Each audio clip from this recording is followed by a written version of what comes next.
A service of KIBMradio.com, the Internet's home for an all old-time radio.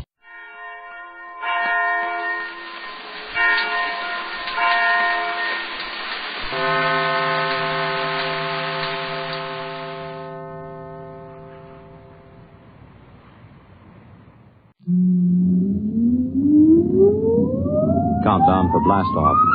X-5, 4, 3, 2, X-1, fire.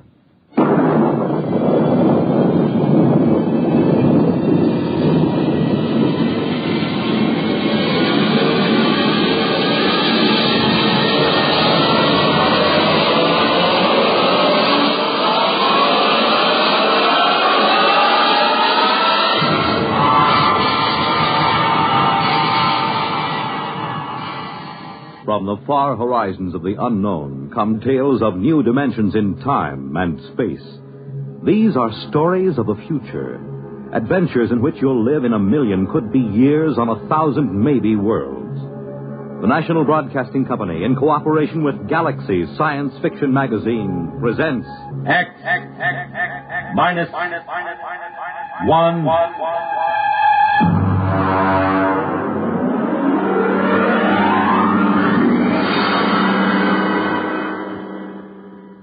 Tonight, The Lights on Precipice Pek by Stephen Tall.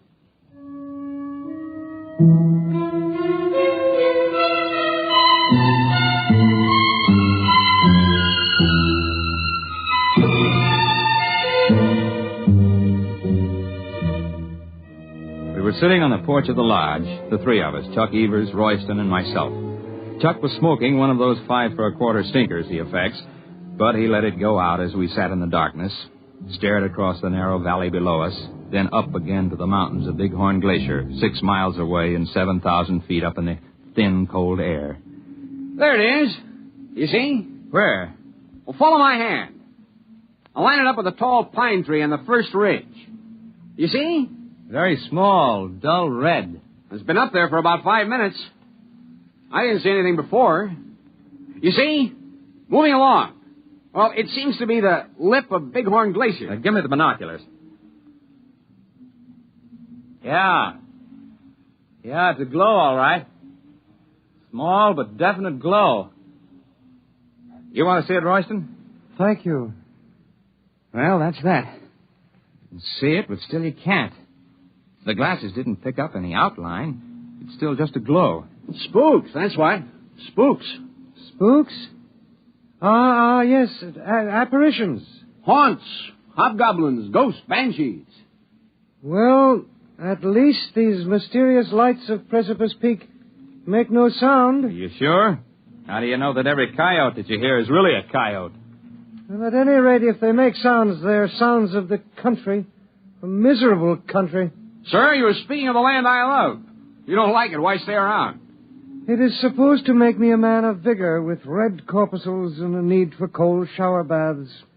Actually, there is nothing wrong with me. I was simply born to sit and watch while great louts like you run and wrestle and climb and sweat. Ah, there, the light shows again. Now, you can see it with the naked eye. It's higher than it was before. It's moving along. It's going along Fifth Avenue Trail. Spooks don't need a route of ascent even on precipice. All of a sudden, the lights of Precipice Pek are getting solid. Now, I've got a feeling they'll leave a sign. Sign? Ah, yes. Traces. Right. Traces, tracks, spoors. The only mystery about those lights is we don't know who makes them. They're getting to be a tourist attraction. Maybe that's a lead. Over the swamps of Louisiana, where I wish I now were, I have seen balls of fire that were drifting. It is swamp gas, methane, slowly oxidizing, glowing. Could this up there on the mountain be something like? Almost impossible. Anyhow, balls of gases wouldn't follow a trail. Those blasted lights do. Well, take it easy, Chuck boy. Tomorrow you can look for yourself, remember? At daybreak, we go up to solve the mystery of the lights. Ghastly. To go out at dawn is as bad as eating raw flesh. But tap on my cabin door as you go by. I will wave to you from the window.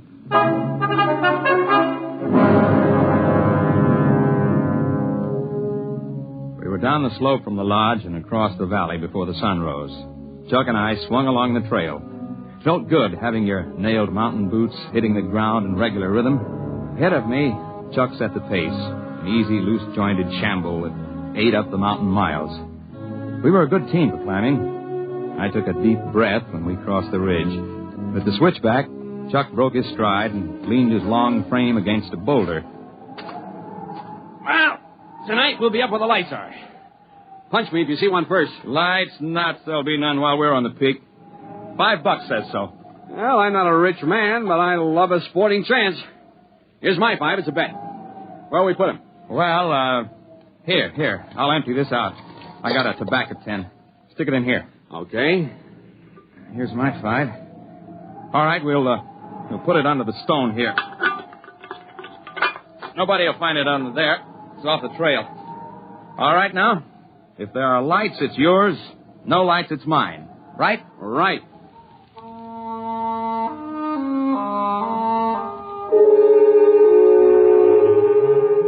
Going into the world above the trees is one of the good things of a peak climb. Hoary marmots whistled from their rocks. Conies scurried. Gray-barred ptarmigan crouched almost invisibly among the gaudy alpine fields of mountain sunflowers and tiny forget-me-nots. At dusk, we laid out our bedrolls on a level bit of tundra in the lee of a massive outcrop near Bighorn Glacier. We cooked a kettle of stew and heated the water for tea. Then Chuck walked away a few paces from the fire to empty the kettle. What's the matter? Stone turned under me. My ankle. Give me a hand. I got you. Set me down again. Okay. Now let's take off that boot and the sock. Oh. Well, I have a feeling, my friend, that I will not climb that peak in the morning. Get the sock off and let's see how bad it is. Oh. Well, we'll pack ice on it and tape it in an hour. Maybe it's a simple twist. Oh, you know it isn't. Sure, I know. I thought you wanted to be cheerful, that's all. It's like when I broke 3 ribs climbing to look into a bird's nest the day before we were tackling the east face of Long Peak. Then you would chin up. Well, that was different. I wasn't hurting.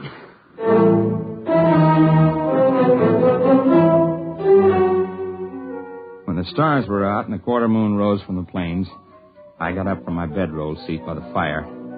Chuck's ankle was taped, and he was easing it before him as best he could.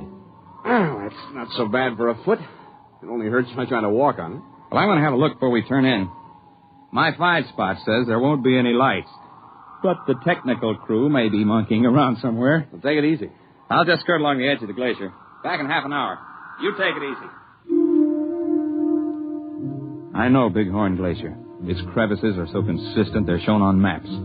I carried an ice axe, but I didn't figure to use it. And I'd worked my way for a number of minutes along the edge of the moonlit ice sheet. I suddenly got the idea that I should cross it. The glacier had a good snow covering. The going was easy. The view was something few men see. I automatically avoided the big ice cracks. I knew where they were. And then I slipped through a snow roof and fell. I wasn't hurt. The moonlight from the crack above showed my ice axe beside me. It was a lucky fall, except for the fact that I couldn't get out again.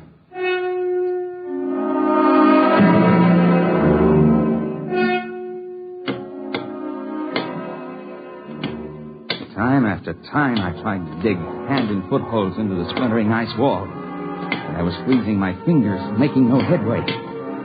Cold was beginning to bite into me. So I settled myself on my heels quietly and tried to decide what to do.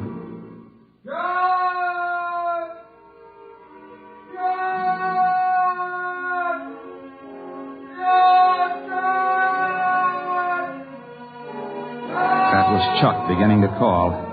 I knew if I answered, he'd probably try the ice himself, so I kept quiet. And after a while, he stopped calling.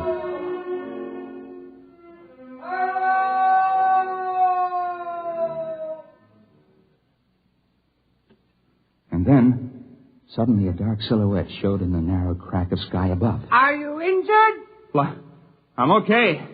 Just drop me a rope and I can walk up the wall. Mind the snow ledge. I didn't, and look at me. A joke? Here's the rope. Hey, what kind of a rope is this? I never saw anything like it. It's warm. Have you got it now? Yep. Yep, here I come. Hang on.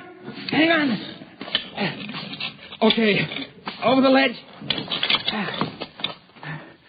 Well, hey, did you hold that rope in one hand while I was climbing up? Yes? Well, thanks. Lucky for me, somebody has sense enough to walk around ice cracks. Shake. Shake? Oh, shake hands. You must not mind the glove. It is for your protection. The hand is not yet cooled. Cooled?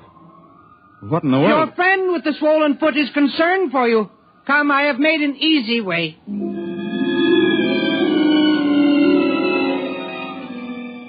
I've climbed mountains up and down the Rockies, but I confess, following this fellow, I felt like a tenderfoot. The man's odd voice and stilted phrases tantalized me, but I knew they were not entirely strange. There was the question of his hot hand. I dropped back a couple of paces. The man was setting his booted feet into a line of holes that had not been on the glacier earlier. I could swear to that. And as we approached the edge of the glacier, I could see him clearly, for he was surrounded by a dim red glow which grew brighter with each step. In a few moments, it was as if he were outlined in flame, and I could feel a warmth radiating from him. I wondered why the snow didn't melt under his tread. It's the boots! They insulate! Oh, I see. Thank you. Hey, you not only light up, but you pick brains. Both good tricks. A joke? I guess so. Only here on Earth are there jokes. We can never be sure about them. We, huh?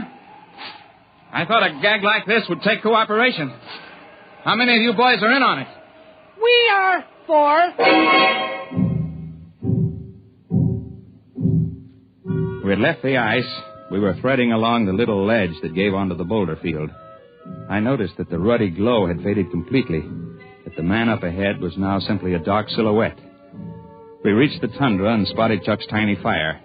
He sat next to it, the tape-footed ankle eased on a pack sack before him. Well, hello. You took your time. I fell in a crevasse. And I owe you $5. Oh? Oh! You should put the more important statement first. But we can take that up later. I see we have company. Oh, yeah. This is Chuck Evers. I'm afraid I didn't catch your name. I am called Zell. Zell? Yes. Well, it's different anyway. That is because I am different. He can read your head like a crystal ball. And he lights up like a neon sign. Easy, boy. You slipped on the ice before. Sit down. Let's quit being funny. Let us all sit and I will tell you why I am Zell. I will do it because I know when you repeat my words that you will not be believed. Now, listen. You listen. You came up to climb the peak, but also you came to see what caused the lights. If you had not had misfortune, you would have climbed the peak, but there would have been no lights. We would not have come. Hey, there's a light back up there where we were. You see? That red light on the glacier? Well, yeah. Yeah, moving across. That is Zor. We grew in the same membrane. He is erasing our trail across the ice. Yeah, very smart. We can tell tales down there, but there won't be any proof, huh? That is correct. Chuck Evers, you are wondering about the statement that we grew in the same membrane? Well, yeah. Yeah, I was thinking... I should have said that we are twins. Holy... You're right, John. It is telepathy. You weren't out of your head. The truth is simple. We have told it before, but no one ever believes. And it has not seemed wise to support our facts. We, Zor and I, with our companions Jim and Zet, are explorers. But we do not explore mountains. Here we rest and allow ourselves to behave normally. We explore in towns and cities where people gather. It is strenuous. We cannot tolerate it for long. Then we must go into seclusion and renew ourselves. Yeah, I know what you mean. 10 days in Denver and I feel like I've been staked with a short rope. I gotta get away. Your problems are simply a matter of preference. Ours are physiological. We cannot long maintain metabolic balance in the company of people. Thus, Jim and Zet are now back in the world you inhabit. When they must rest, Then our turn comes. I will show you. This is a rock. You may call it granite. To me, it is food. So. Eat it in good health. Thank you. Among people, this would be conspicuous. You are not adapted to get oxygen from rock. We are. Well, I'll admit that's a tougher cereal than I'd want to try. But the point of the joke still escapes me. There is the matter of my body glow. I can control my body temperature, raising it and lowering it as I choose. The greatest difficulty when I am among you people is to keep myself down to human body heat. Normally it is much higher than yours. And when, due to exercise and metabolic speed-up, excess energy is accumulated, it is satisfying to us to radiate it, much as you get released by deep sighs, by long breaths, by stretching your limbs. Unfortunately, when we radiate rapidly in air, we glow. It has made us conspicuous. Yet your unawareness of us is a marvel. For creatures so well supplied with adaptation for sensation, you are indeed blind. You sound like an old professor I had once. I didn't understand him either. Zor is waiting by the glacier. We have plans for this time. When you return to the settlement below, it would perhaps be wisest not to explain the lights.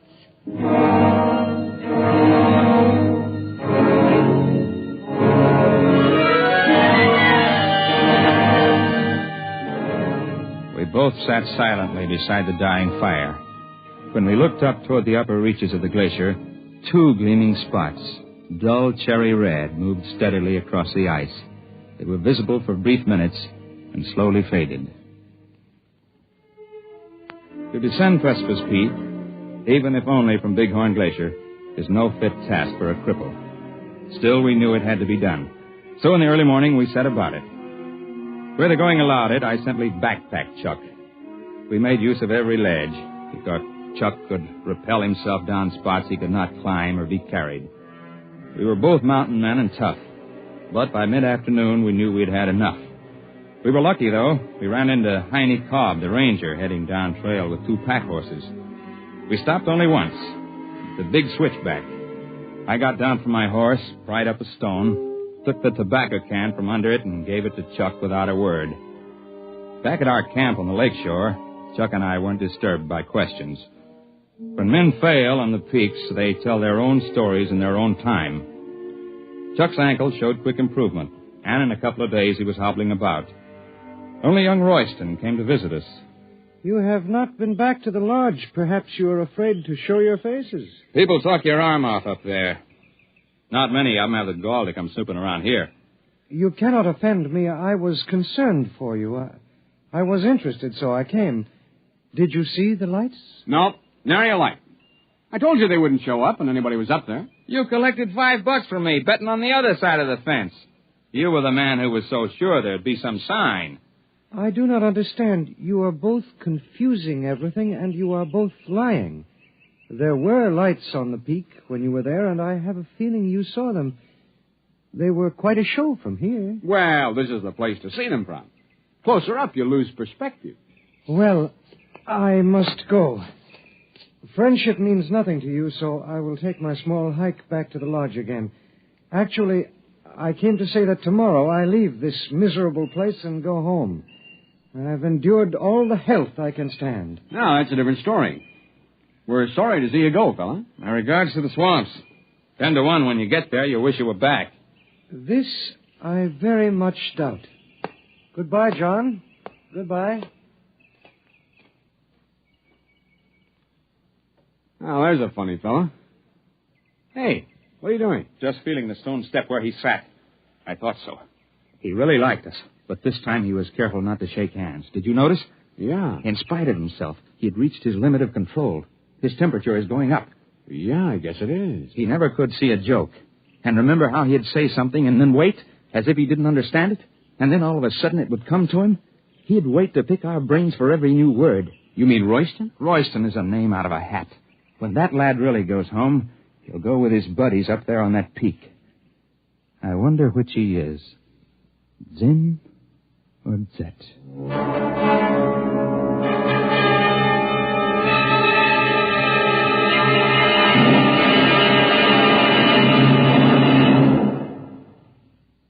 You have just heard X-1 presented by the National Broadcasting Company in cooperation with Galaxy Science Fiction Magazine, which this month features Man in the Jar, the story of Vane, who did not bottle live people indiscriminately. He had to have a sound business reason. Galaxy Magazine on your newsstand today. Tonight, X-1 has brought you The Lights on Precipice Pek, a story from the pages of Galaxy written by Stephen Tall and adapted for radio by Ernest Kenoy. Featured in the cast were Jim Bowles as John Brinkhart, Joseph Helgeson as his fellow climber Chuck Evers, Ted Osborne as Zell, and Kurt Benson as the man who called himself Royston. Your announcer, Fred Collins. X-1 was directed by Kenneth McGregor and is an NBC Radio Network production.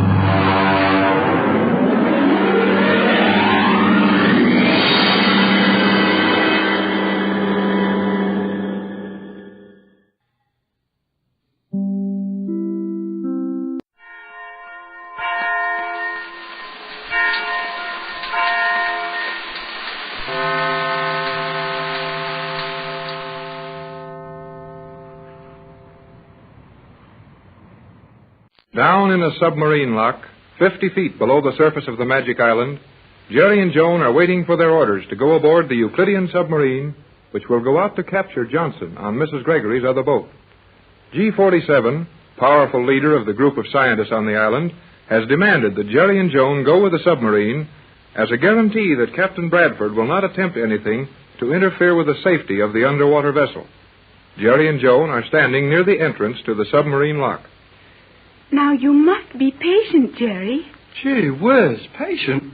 Do you know we've been standing here for a half an hour? Isn't that better, Jerry? Better than what? Better than having spent the half hour in the submarine and being a half hour nearer to capturing your friend Johnson's boat. Yeah, Joan, you're right. Oh, you're always right. And it gets my goat to have a girl be always right. I will try to be wrong, Jerry, if it will make you feel any better. But it will be very hard for me to be wrong about anything. Oh, is that so? You sure hate yourself, don't you? No, Jerry, I do not hate myself. Why should I? Oh, forget it. Just act like I didn't start it. Now then, we've been standing here a half hour and nothing happened. Can't we even look into the lock and see what it's all about? No, Jerry. We must just stand here and wait. We will be told when we may enter. Oh, golly whiskers, Joan. This thing's getting on my nerves. And I'll bet your mother and Captain Bradford are plenty nervous down there in the yacht, too, worrying about us. You should say up there in the yacht. The yacht is on a higher level than this lock. We're on the floor of the 5th level, 50 feet from the surface of the island. Gee, and the top of the island is 40 or 50 feet below the water level. We're pretty near 100 feet below the water. And that's something else I don't like. What is that, Jerry? Oh, I'm afraid that when we get in that submarine, it'll shoot right up to the surface. And one of those battleships practicing up there will think we're the target and let us have a few rounds. Oh, no danger of that.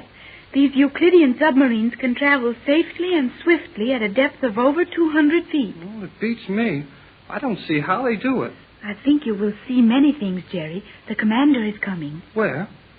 I don't see anybody. The door into the lock is opening slowly.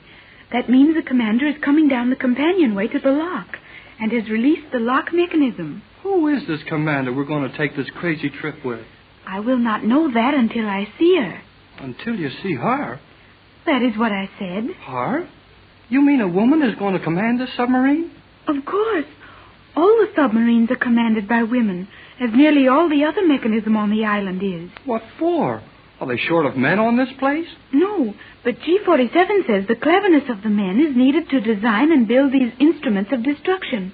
A woman is only fit to run them. Boy, oh boy, oh boy. The door is nearly open now, so the commander should be here any moment. Yes. Look, Jerry, here comes the crew. That first guy is big enough to use a submarine for a rowboat. But where's the rest of the crew? The rest? I do not understand, Jerry. He is the crew. That guy? One man? is the crew of a submarine? Precisely. Don't say that, precisely. Sounds like old G-47. Step aside and let him pass, Jerry. Do not speak to him. Okay. I don't like his looks anyhow. I have orders from G-47 to take you on this voyage, Cleostra. You will enter immediately following the commander and take your orders from her. I understand, SE-1. Is this vacant-faced stripling of the world to accompany us? Is that me? Yes, Jerry. G-47 instructed me to keep this man near me at all times. He will serve you when the objective is reached. G-47 orders will be carried out. But how this open-mouthed object could serve anyone is not clear to me. Stand by for the commander. Yes, sir. Now, look here, Joan. I've had all I'm going to stand of this. One-man submarine crews floating up to me without a sound and making cracks about me. I'm going to tell you will do nothing. Remember Captain Bradford's orders. Yeah, I know. And it's only that noiseless paint on everything that makes them seem to be sneaking around the air. But if you forget for a minute, you get the jitters. Stand aside. Make way for the commander. Huh? The commander? That beautiful girl? Yes. Now quiet. So we are to have the charming Cleostra with us. SE-1 will enjoy that. He will probably find some excuse for making your journey anything but pleasant. I am ready, Commander. So I observe. And I have also G-47's instructions regarding this ballast. You mean me? As you are the only object in this chamber possessing visibility, but no other apparent useful quality, it should be natural that I referred to you. Say, now you look here. Jerry, say no more. I am sorry, Commander, but this gentleman is not accustomed to our ways. He knows nothing of our activities. Obviously, he knows nothing about anything. G-47 prepared me for the meeting with him by saying his intelligence was 0. But it appears now that even the science of mathematics must be overthrown. It is possible to subtract from 0. Say, I'm going to... Silence, fool. You will speak when spoken to. Cleostra? Yes, Commander. You will bring this into the lock. Observation is permitted. Questions are not. I will summon you when ready. G-47 is coming to give you final instructions. Jerry, be calm and keep quiet. You will spoil everything if you are not careful. And remember that we have the only chance there is left to protect Johnson and possibly save Captain Bradford's formula. Yeah, I know. I'm sorry. But she got my goat. You know, she's the most beautiful woman I ever saw in my life. But she's just a blame machine. A hard, cruel machine. Like everything and everybody else here on Euclidia. Oh, Jerry. Oh, now cut it out, Joan. I didn't mean you. You're not like the rest of them here. But you said she was the most beautiful woman you had ever seen. Oh, Jiminy Crickets. I didn't mean that, Joan. You're the most beautiful girl I ever saw. Am I, Jerry? Sure you are. The commander ain't so much for looks, I guess. It's just that I got a surprise seeing a young woman handling a job like this. You will see women doing many things on Euclidia, Jerry. Oh, I believe you. Well, when do we start this deep-sea cruise with a woman skipper and a one-man crew? The commander said G-47 was coming with final instructions for us. We may go into the lock and wait for him. There you can observe the mechanism which holds the nose of the submarine into the island. Oh, let's have a look. This isn't a very big door, but I guess... Hey! We can hear our feet again! Yes, this is one of the compartments on the island that is kept noisy for a reason, Jerry. Every sound made in this lock registers in the control chambers, and the scientists know what is happening here at all times. Well, I've got no secrets anymore. Boy, this island has sure taught me one thing. What is that, Jerry? Better say something good about everybody, because every time you don't, the guy is standing right behind you. Now, Jerry, you can see the submarine. Where? Hey, is that wall glass? No, transparent steel. They use some glass in the fusion with the steel, and the resulting hardness is greater than that of steel, with the visibility of a poor grade of glass. All right, I'm sold. It's steel, but you can sure see through it plain. Gee, look at all the fish out there. What a place to study fish from. We may come here and do that some other time if you wish, but you are not looking at the interesting part of the lock. It's all interesting to me, but what do you mean? The nose of the submarine is screwed into that wall. Hey, what are you talking about?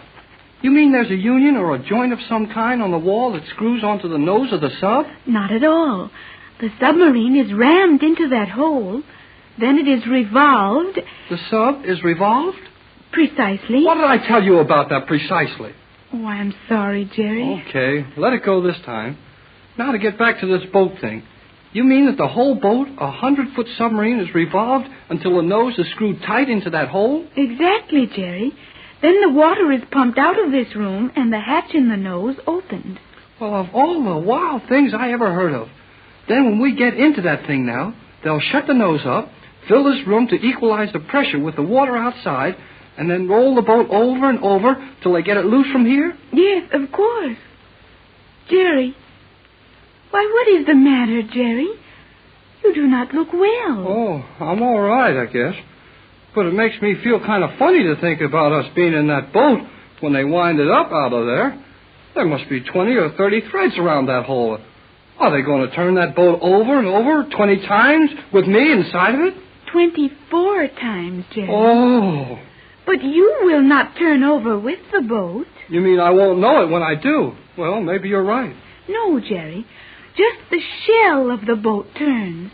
The inside assembly, the turbines, the compressors, everything stays on an even keel while the boat revolves around it. Well, I hope it comes out all right, but I feel kind of green. You look a peculiar color, too. Well, I thought so. Are you ready? No. Oh, no. We are ready, sir. Your instructions are brief. You will make every effort to get this man Johnson to submit peacefully to bringing his boat to the island. If you fail, the commander will know what to do. But how are we going to do this, G47? You will decide that for yourselves. As for you, Cleostra, if you allow this young fool to make a mistake, you will be left with the wreckage of Johnson's boat 300 miles from here. I understand. On your way. Do not keep the commander waiting. Go on, Jerry. Crawl into that hole in the nose of the boat. Just go into it head first? Yes, hurry. Okay, here goes. Okay, come on in, Joan. Are you all right? Of course, Jerry. Oh, Jerry, take your hand away from there, quick. Oh, gee. That thing nearly caught my hand. Look at old G47 grinning back there. Now he is closing the door of the lock. See? And it will begin to fill with water. You and I will just sit here and be quiet. There comes the water into the lock. Look, Joan. We can see right out into the water, just as if this boat was made of glass. Yes, but no one can look in from the outside. Boy, this is some long submarine. The commander looks about half a mile from here. She is 40 feet from us. Now, Jerry, she's reaching for the lever. We will start to revolve and clear the lock. You mean we're going to go round and round now? Yes, Jerry. See, the wall is beginning to move past us. Oh. Jerry, what is the matter? We are not turning over. No, but the ocean is, and that's worse. Oh.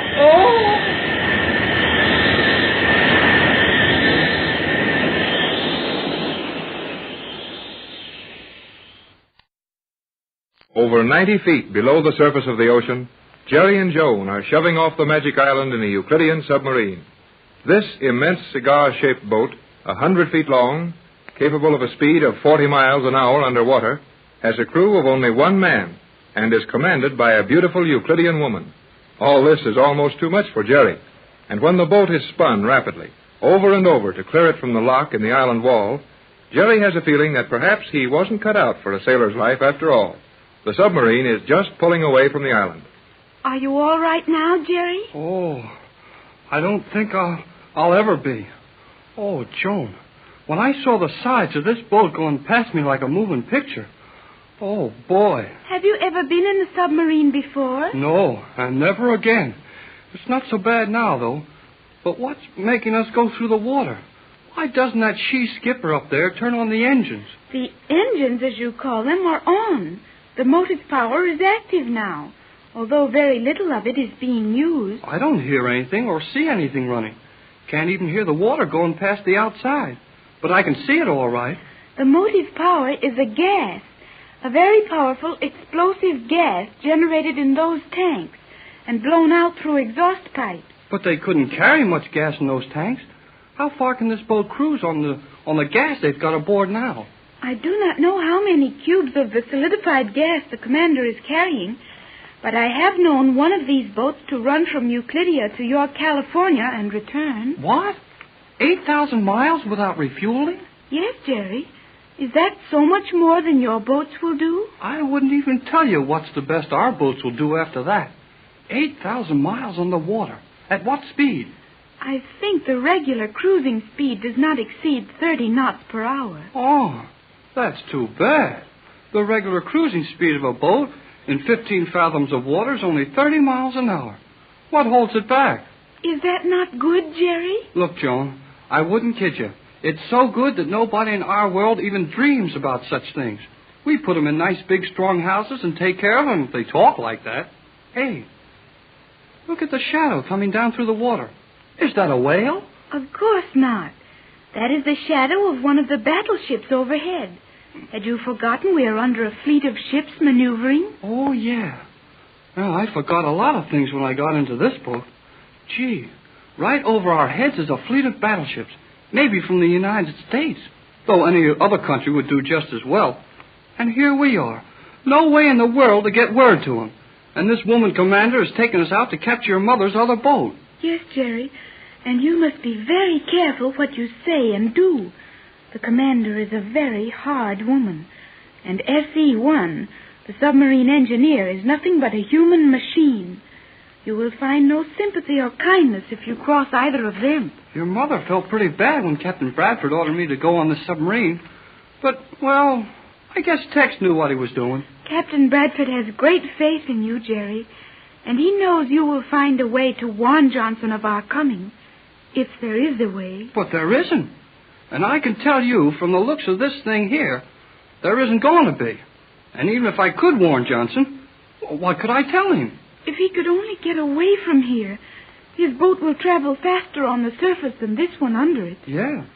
But if I scare him away, even if I could, it might be the worst thing in the world to do. I do not see why, Jerry. Because it'll take that pigeon 3 or 4 hours more to get to his boat. And if the pigeon is lost, we can't do a thing. Our only chance is to find Johnson and have him stay as close as he is and hope the pigeon gets to him before we do. The pigeon had over an hour's start ahead of us, Jerry. Yeah, and that pigeon can fly as fast as this boat will go. But when Johnson won't have time to do anything before the boat catches him. It all seems very hopeless, Jerry. But something may give us a chance to aid Mr. Johnson. I'm getting tired of G47 and all his men never making a mistake.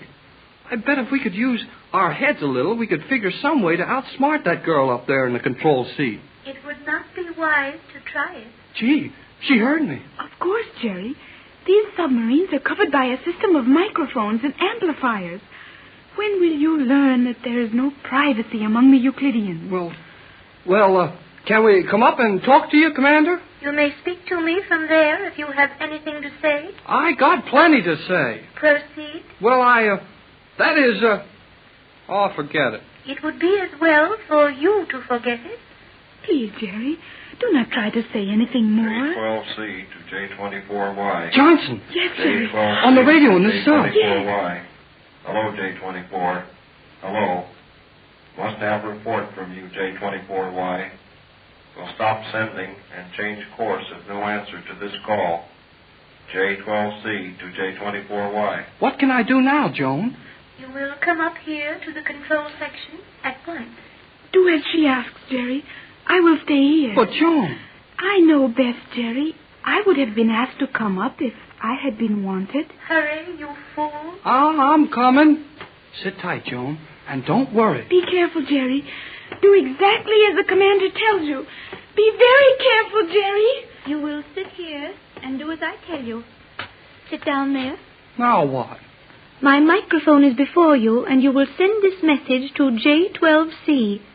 I have been waiting for his call to get his wavelength. You will send the following message. Send it to whom? You know perfectly well. This is the message. You will call J12C exactly as you would from the Gregory yacht. You will call him in a natural manner. Tell him you are all safely on the island, but the yacht is wrecked. You cannot leave, and he must come to you. Answer any questions he asks, but answer them carefully. Make it plain that he must hurry to the island. And then what happens to Johnson when he gets to the island? Do not act stupid. You know as well as I that Johnson has the material aboard for compounding Captain Bradford's formula, and that a pigeon left your yacht with instructions to Johnson as to how to use the formula to attack Euclidia. The pigeon may arrive at the boat, but Johnson will never use that formula. Now, send the message. Yeah? And what if I don't? You have seen these ray guns before, I think? Jerry, do as you are ordered. You can gain nothing by refusing. This is the funniest place. People talk to you from all over the boat. You may gape at the wonder of this boat later. Now send the message, and remember, one mistake and I will use this ray gun. Then I will proceed to Johnson's boat and sink it with all on board. All right. Oh, I'm ready. Tell me when to go. At this depth and distance, I will need the generators. When I start them, watch the filament in that tube. When it glows, speak. And remember to say nothing to arouse suspicion. Now silence until you see that tube glow.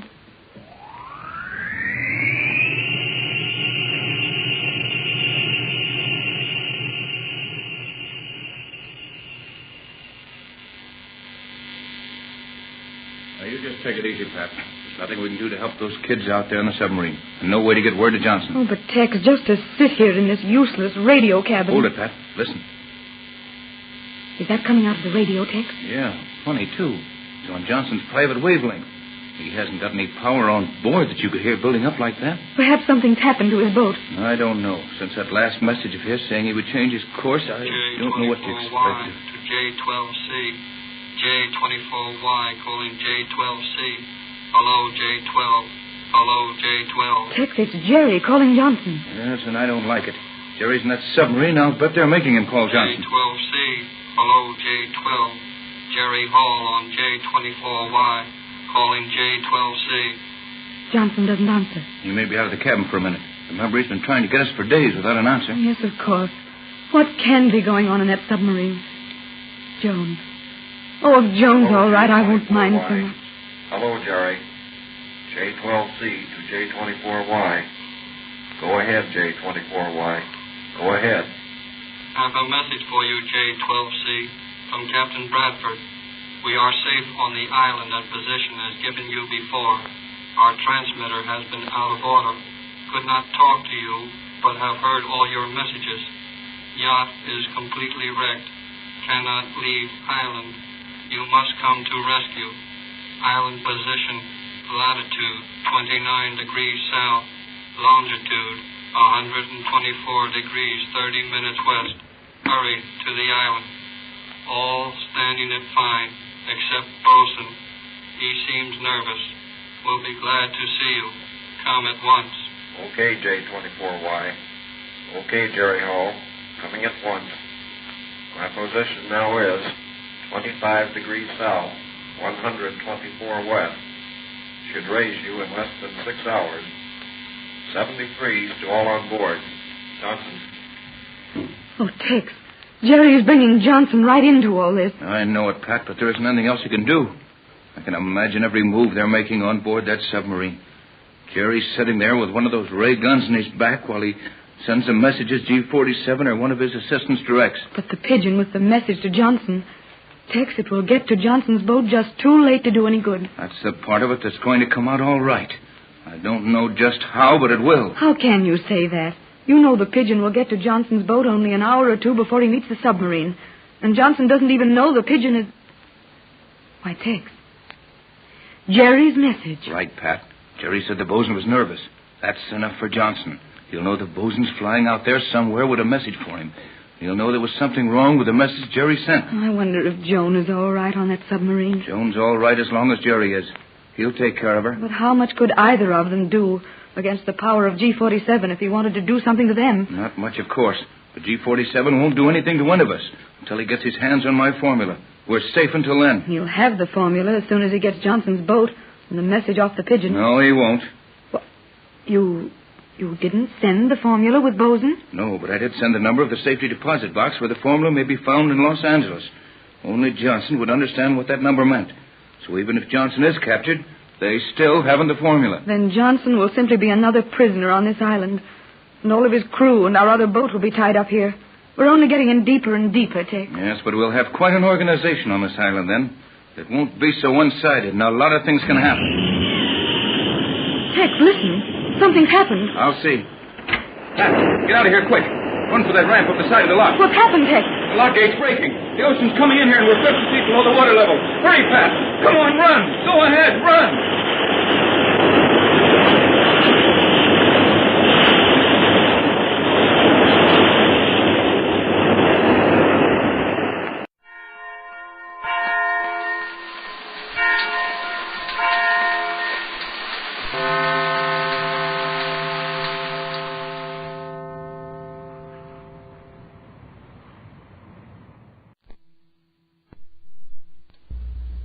Major trouble in dealing with an alien is that we're accustomed to certain little signs, symbols, facial expressions, tones of voice that have meaning when a human being is communicating with a human being. But we have no system of signs and no code of communication with the alien. How could we tell what the alien was thinking?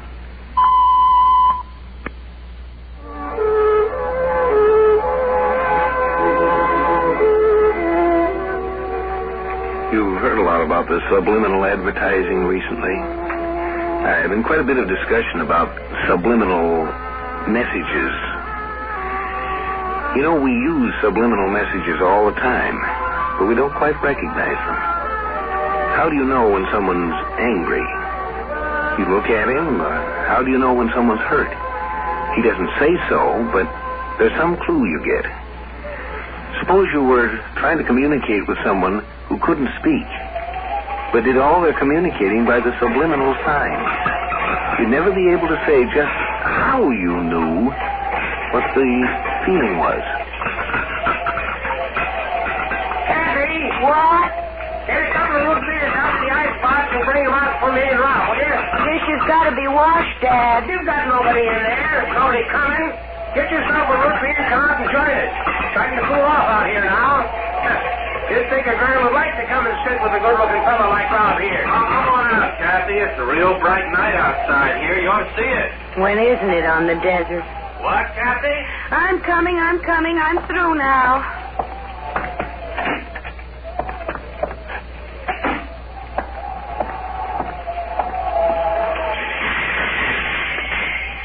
Here, let's open it yourself.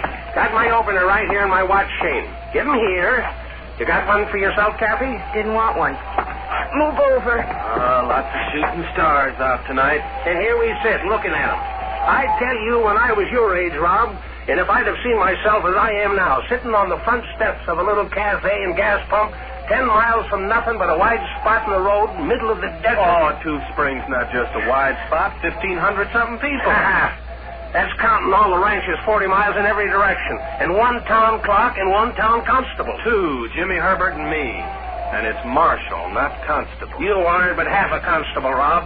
A part-time traffic cop nights. And why aren't you back guarding the town if it's so valuable? Instead of sitting here with me. That's all right. I gotta head back in a bit and check in at 11. Look, there's a bright one. What? Bright what? That shooting star over there. See it? You'd think they was wonders of nature never seen before.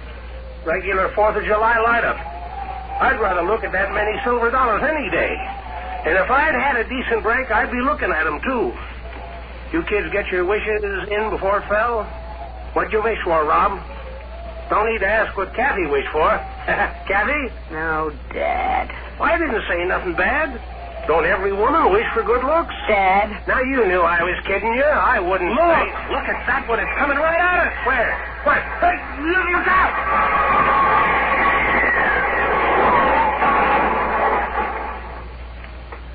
It went just over there. Get that car of yours. Plain nothing. Them meteors are worth money. Wait for me.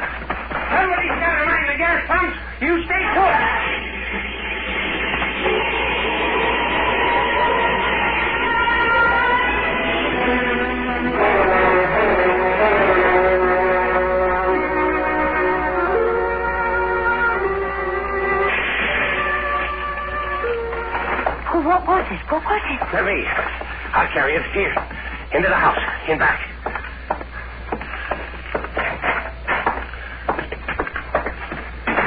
Hey, it's one of those big rubber beach balls. I'll put it on the sofa here. Good thing nobody's stopping for gas or a sandwich right now. Easy. There. Beach ball, did you say, girl? Look again. That hole there. Like a mouse. It looks like it's breathing. You're darn right it's breathing. We found it at the bottom of a little drop on the wash. Out there by a water boiler sort of thing. Acts like it's knocked out. It's moving. Grab it. Don't let it run away. Now go. It talked. It said something. I knew it. I really got something. Something at last. I got to get back to town and report this. Hold it. You crazy boy. You out of your head? Can't you see what I got here? We can get rich off this. If we don't throw it away like dumb fools. Let me go, Harp. I got to report this. It's my duty. Why? Who else you think knows about it? There were lots of stars shooting around tonight, weren't there? Who was around but us to see it land? That noise it made coming down wasn't much, just a bump. Nobody'd know. No one else could. This is ours. They're bound to find out sooner or later it came down, and if I didn't report How it... they knew you heard it or saw it? I tell you, it didn't make much noise. Who's to guess? So you didn't find out about it for a couple of days. Don't you see, boy? That gives us time to figure out what to do, how to make the best of it. But You listen to me. This could be the best thing that happened to us. Now, you get back to town. Go on, kid. But don't say a word. I'll keep it here. Come back tomorrow. Not early, but about the time of afternoon you always drop in. What do you do with it? Just keep it safe. Just keep it safe. Now, get going. Well, all right. Dad? We're going to be rich, girl. We're going to be rich.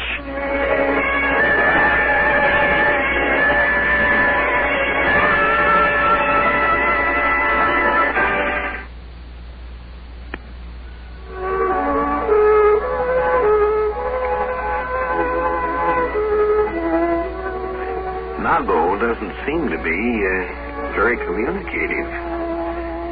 But maybe there's more communication there than appears. An alien. How alien? How dangerous? How helpful? What sort of reaction? This strange beach ball thing. Dad, where'd you get that suit? What have you been up to all day? Sit down, Kathy. What do you mean, sit down? Somebody's got to watch the cash register all day. First you stay up all night with that whatever it is, and then you... I've been at the bank. The bank? That's right. I've been talking to Jim Goshen. I made a business loan. We're going to make some changes and improvements in the place here. Oh, now, Dad, you know Jim wouldn't loan the bank's money to us. We've got a good spot here. It's a natural for people to stop at after that long haul over the desert, particularly at night. And the line of motels is a good idea, too. Besides, it'd be a boost for the town. People who stop here will go on to buy things in Two Springs. Well, what made him see that all of a sudden? I did, girl. I should have gone in and laid things on the line to him a long time ago. I don't know why. Before, things never seemed to go right, but now... Well, I don't see why now should be any different. It was finding that thing in the back bedroom there that did it. It was like a sign. I felt like a new man this morning. When I walked in on Jim Goshen, I was that sure. I was that sure he didn't have a chance. Shook me by the hand when we were all done and said, Harvey, I believe in you. Yes, he did. That's just what he did. Dad. What? What's the matter with you now? Dad, I don't like it. Don't like it? For the first time since you were born, since your mother died, we look like we've got a chance in the world, and you say you don't like it. It's so sudden. Last night, and now this. This is what I was born to be, born to do. I was always meant to make money, only I could never get started. Now I know how to go about it. Now, that's all there is to it. How's the thing? You look in on it? No, I've been so busy out front. Let's see, then.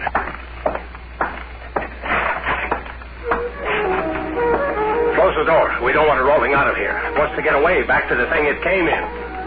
Now, go. Dad, what do you feed it? What? Feed it? Why feed it? Well, if you aren't going to let it go. Now, go. Feed it, let it go. You sound like that Rob. Oh, no, I told him to stay away from here. Sit tight. Hang on to it. It'll make our fortune yet. Now, go. Now, go.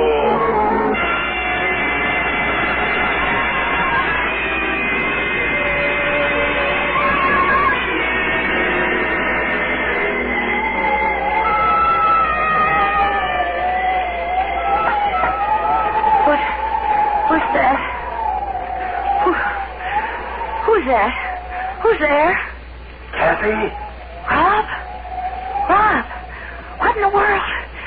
Just a minute. I've got to put on a robe.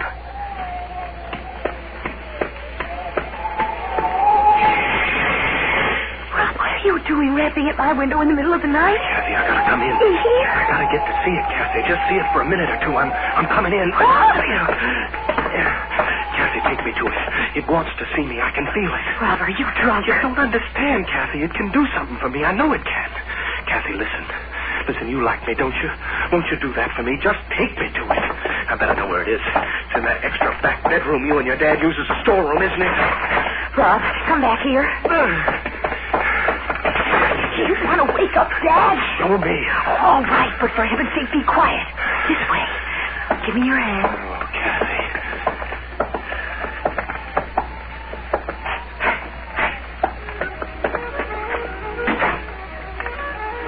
Stand still. I'll get the lights. Now look out. It's right under your feet. Nago. There it is. Yes. Yes. Oh, don't look like that. Nago. Kathy, listen. Didn't you ever want to get away? To get out into the world and do things, big things, to be famous, really famous? Oh, Rod, you come out of here. No, wait. Kathy, I mean it. I can do it. We can do it. All we have to do is take this thing with us. When I've got it around, I feel I know how to do it. It doesn't take much money or brains. It's just being sure. And with it, I'm sure. Kathy, what's all that noise? Listen, Kathy. Kathy, what's going on out there? What are you doing? Nothing, Dad. Go back to sleep. Kathy. Nago. Take it, Rob. What would you do with it? I keep it with us. What else? Long as it'll last. I'm going to find out what's going on there. Here comes Dad. You better go talk to him, Rob. Yeah, I'll handle him. You wait here. Keep an eye on it. I'll keep an eye on it, all right. Now listen to me. You listen to me. Go.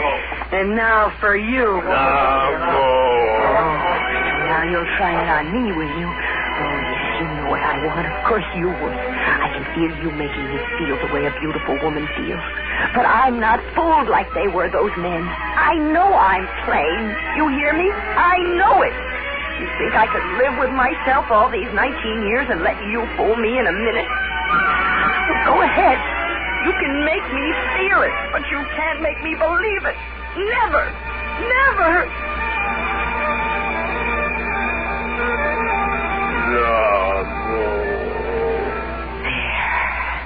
You see, I won. All right now, you aren't going to drive Dad or Rob crazy anymore. I'm going to take you out in the desert and lose you where they'll never find you. You come.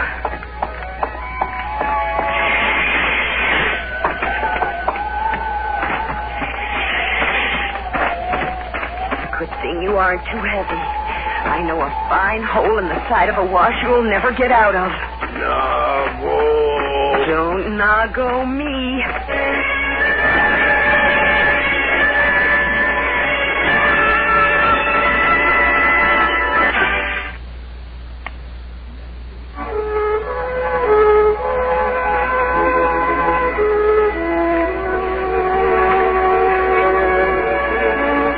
Nago's specialty seems to be what you might call a promissory note. She was promising things, apparently, but, a woman is peculiar in one respect. She's remarkably practical, as well as being idealistic. And the practical pragmatism doesn't yield too well to promissory notes. Oh, here's a place that'll hold you. I'll just put you down here, open the hole a bit, lock you down with a stone. Well, aren't you going to try once more? Oh, come now. Aren't you going to try once more to make me feel lovely and wanted and pretty? Nago. What was it you wanted from them anyway? From Rob and my dad? What were you after anyway? You ought to be able to make some kind of an answer. Go ahead, you can't fool me anyway. I'm onto your trick of finding out what people want and making them feel they can have it. And maybe they could have. Seemed to work for Dad. But even if your making me feel attractive would make other people think so, too, I still wouldn't buy a pig in a poke. You hear that? No. All right, I don't want to hurt you. Tell me what you were after, and I'll leave you here to save yourself or not. I don't care. What did you want from us? What? No.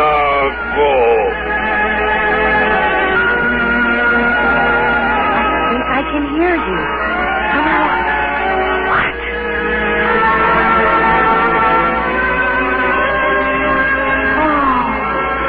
Oh, I didn't understand. I didn't know. I didn't know. So I'll get you to it. I'll get you to it in time. This way. Oh, I'll hurry. Abby! You won't find us. You won't get you up in time. Oh, please hold on. Just a little longer. Cadet! Cadet, I'm coming! I'm following your tracks! You all right? Can you hear me, Cadet? I can see you now. Just a little farther. Here, in with you, quick. There. I'll leave him now. I'll keep him back. Here I am, Rob. Kathy! Oh, Kathy, I thought something happened. I was crazy back there. I don't know what got into me. Kathy, I don't want what I said. All I want... Oh, you had me so scared when I found you gone. Me? You were worried about me? Oh, Rob. But, Kathy, that thing... I gotta find it, Kathy. Maybe it's dangerous. You don't know. It's all right. You don't have to worry anymore. She's going home. Kathy, you let it go? But you don't know what it tried. How could you trust it to go free? You don't understand. There she goes. Wave to me, Rob. Wave to her with me. Of course I know. We were the ones who didn't understand. We forgot anyone could think of anybody but themselves. She's a mother, Rob. And of course she'd do anything, promise anything, to get back home to her child.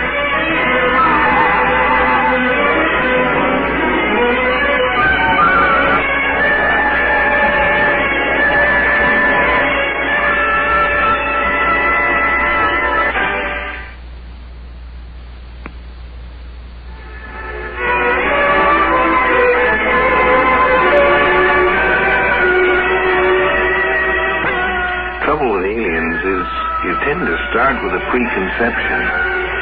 But how can you tell when you don't know the meaning of the clues? Is it a warrior? A scout seeking to bring in an invading crew? A scientist? Or perhaps a lost child? Or a mother who's missed a turn and trying to get home to baby? We start with a preconception, but preconceptions aren't always right. This time they weren't.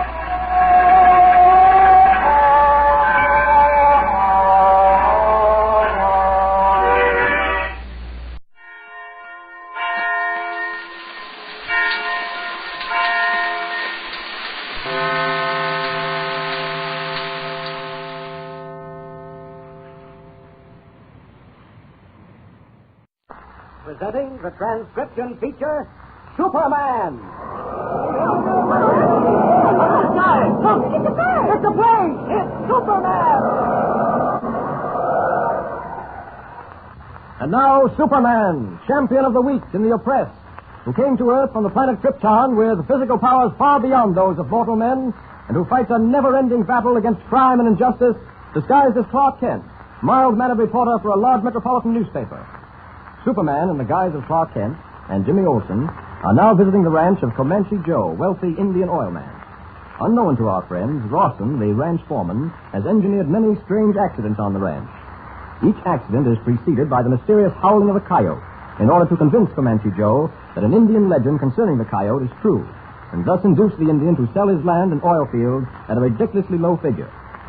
One of Rawson's evil schemes resulted in serious injury to Jimmy. As our last episode ended, Kent and Comanche Joe were about to make Dusty, Rawson's henchman, confess when the eerie howl of the coyote was heard, and Dusty dropped dead at their feet. Hardly had this happened and the door of the ranch house burst open and... But wait. Listen. Comanche! Comanche! What is it? I thought I'd never get here. Been pulling leather all the way. The wells, Comanche, the oil wells. What's the matter? What's the matter? Number 1 and 2, they're going up in flames. The dad burned as fire you ever did see. The oil wells. It's spreading fast. If we don't do something and do it pronto, it's going to be just too bad for every oil well you got in your land. Well, what you standing there for? What you staring at nothing for? Comanche. So, the howl of the coyote means nothing, huh? I wonder. Well, this is no time for wondering, Comanche. We've got to act and act fast. No, Kent. This is not the time for action. What? How long do you think we can go on this way? Time after time, the coyote howls. Time after time, something terrible happens. Many of my men on the ranch have been badly hurt. And each time the coyote has howled. Listen, Comanche, the wells. Kent, the coyote howled a few hours ago, and your young friend Jimmy Olsen was thrown from a horse and almost killed. Again, the coyote has howled, and 2 of my oil wells are going up in flames. The fire will spread to the others. But we can stop them, Comanche, if we act in time, if we act now. No, Kent. It is no use. We're fighting something that is beyond us. Something not human, something supernatural. Oh, you're letting your superstition get the better of you. He's right, Comanche. Come on, we've got to stop the fire. Quiet, Pat. Kent, you're a white man. What a white man does not understand, he refuses to believe. But I'm an Indian, with an Indian's understanding of these things. There is no use fighting that which is not human. And I tell you, Kent, that coyote is not human. Now, this all makes mighty highfalutin talking, Comanche, but them there oil wells is still conflagrating. What are you going to do about it? Let them burn. The coyote has howled. There's nothing we can do. That's where you're wrong, Comanche. Pat, round up the men. Have you some sort of a fire alarm? Never saw an oil field without one, Mr. Kent. Well, then turn it on. Get the men started for those burning oil wells. I'm on my way. Wait a minute, Kent. You've no right to give orders around here. I'm your friend, Comanche, and I'm not going to stand by while someone makes a fool of you. What do you mean, someone? There's someone. There must be someone who's plotting against you. No, Kent. The old Comanche legend come true. When the coyote howls, then will trouble come. No, don't you see that whoever is behind all these accidents is making use of that legend? Don't you understand that he's trying to work on your naturally superstitious nature? Now, so far, Comanche, you've beaten him at every turn, and you've got to go on beating him. You really think it's all just a trick? I'm sure of it. Now, listen, there goes the alarm. The men will be heading for the oil fields, and you've got to be with them. Come on. All right, Kent. Let's go. All right, you men. We've been waiting for you two. Got your horses all saddled and ready. All right, Pat. Oh, girl. Oh. All set, Kent? All set. That's what we're waiting for. Let's go.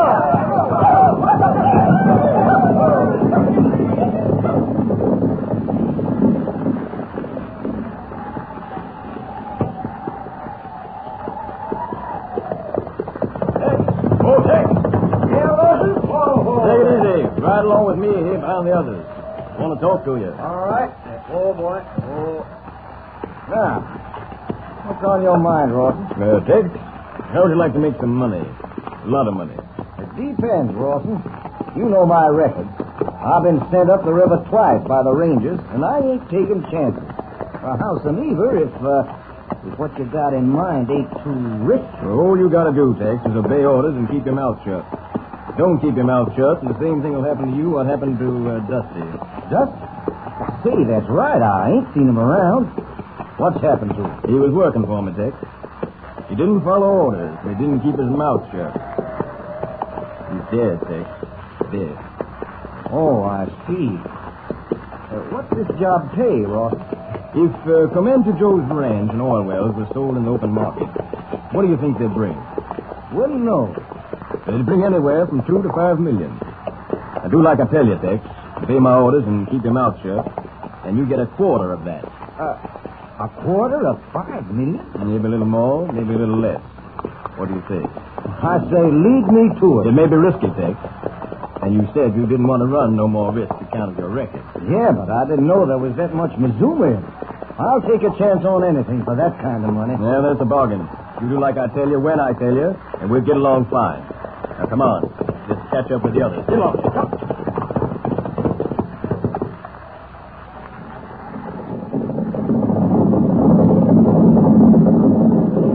Ed? Yes, Comanche? You can see the burning oil wells now.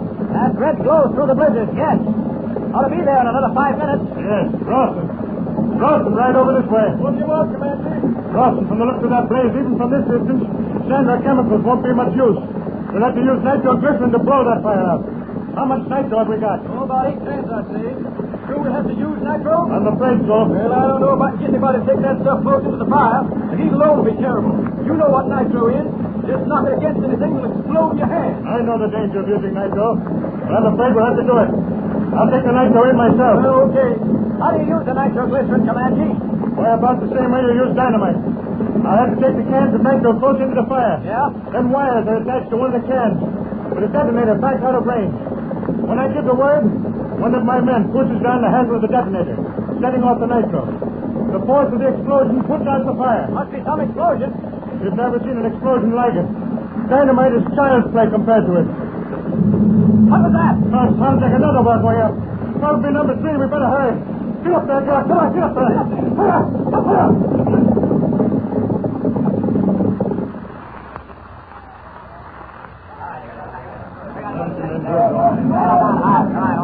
Comanche, this is the worst fire I ever saw. Number 3's gone up now. If we go through some fast, the rest of them are going to go through. The boys bringing those cans of nitro out of the shack? They are. How about me taking that stuff close into the fire? Thanks, Pat, but those are my wells. It's my job to save them. I'll take the nitro in myself. You'll have to get awfully close, Comanche, and the heat from that fire is terrific. Suppose you let me try it. No, Ken. It's my job. Then I think you better get started, Comanche. The boys has brought up a lot of burlap. You better start wrapping yourself up with it. Yes. Ken, help me get this burlap tied under me. How will this burlap help you, Comanche? Well, after I get wrapped in layers of this stuff, the boys will drench me with pails of water. I'll be soaked through it from head to foot. Yeah. That'll help me to get in close to the fire. Leave the cans of nitro and get away before the heat of the fire gets to me. Well, you're taking an awful chance. It's got to be done. Now, come on. Get that burlap tied onto me. All right. Start getting buckets of water. Yeah, Rawson? I got a job for you, Dick.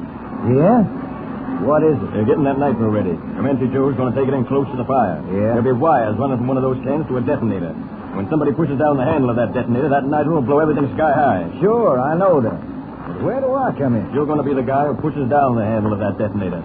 I see. After Comanche Joe leaves the nitro close to the fire and gets back out of range, I explode the stuff. Yeah, you explode the nitro. But you're going to do it before Comanche Joe gets back out of range. Before he gets back? Hey, wait a minute, Rawson. That's murder. Well? Oh, but I thought you wanted to get Comanche Joe to sell you his ranch chief. How's he going to sell out to you if he's dead? I happen to know that if Comanche dies, his father, Chief Running Fox of the Comanche tribe, becomes the owner of the ranch and the oil wells. I can handle Chief Running Fox a lot easier than Comanche Joe, so it works out fine. Yeah. And where do I come off? Comanche Joe leaves the cans of nitro near the fire just as he starts back. Before he's 3 feet away from the cans of explosive, I set him off. Why, they'll have me up for murder. Oh, no, they won't. You just explained you got your signals mixed, that's all. Well, with all the smoke and the blizzard and everything, you couldn't see Comanche. You thought he'd gotten away safe. It's risky, Rawson. Mighty risky. That's what you're being paid for, Dick. And plenty. Over $250,000. All right. I'll do it. All right, you men, come on. Keep pouring that water on me. There'll be plenty dressed before I start in toward those burning wells. Comanche, you sure you won't let me try it? No, Ken. I can't let you risk your life for me. The heat from those fires may knock me out before I'm able to get back. I know. Those are my oil wells. I'll take the risk. Who's going to set off that nitro? I am, Comanche. All right, Tex. Be sure you don't set those cans off too soon. Better wait till I get back. Give you a signal myself. Okay, Comanche. Well, you're pretty well drenched, Comanche. Want any more water thrown over you? No, I've had enough. Bring over those cans of nitro, Ken. Okay. Here you are. Now, for heaven's sake, be careful. If you trip or knock these against anything, you'll be finished. Don't worry about me. Tex, you all set? I'm all set, Comanche. Remember, don't push down the handle of that detonator till I give you the word. Don't worry. I won't. Pat, hand me that can of nitro. That's right. Now, hand me the other one. Careful, Pat. You're both out of kingdom come. All right. Here I go. Wish me luck, man. Yeah, Comanche. Good luck. You're gonna need it. Wrapped in burlap, drenched to the skin, Comanche Joe carries 2 cans of highly explosive nitroglycerin into the raging inferno. We know that Tex plans to explode the nitro before Comanche Joe can get away from it. What will happen? Be sure to hear the next thrill-packed episode of our story with Superman. And remember, tune in the next thrilling installment of the transcription feature, Superman. Up in the sky, look! It's a bird! It's a plane! It's Superman!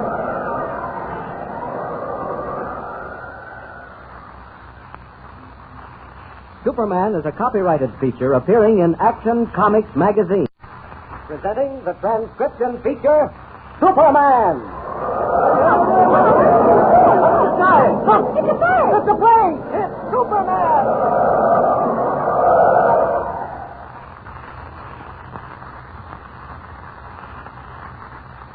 And now, Superman, champion of the weak and the oppressed, who came to Earth on the planet Krypton with physical powers far beyond those of mortal men, and who fights a never-ending battle against crime and injustice, disguised as Clark Kent, mild-mannered reporter for a large metropolitan newspaper. Superman, in the guise of Clark Kent, and Jimmy Olsen are now visiting the ranch of Comanche Joe, wealthy Indian oil man. Unknown to our friends, Rawson, the ranch foreman, is the man behind many strange accidents which happen on the ranch. Each time the howling of a mysterious coyote was heard. It is Rawson's plan to convince Comanche Joe that a certain legend about the coyote is true, thus inducing the Indian to sell his ranch and oil fields at a very low figure. In our last episode, we heard the howl of the coyote, and then learned that several of Comanche's oil wells had caught on fire. The only way to put out the blaze and prevent it spreading to the other wells was for Comanche to brave the intense heat and carry in several cans of nitroglycerin. These cans were connected by wires to a detonator manned by a cowboy named Tex. Unknown to anyone, Rawson ordered Tex to explode the nitro before Comanche can get out of range of the explosion. Listen.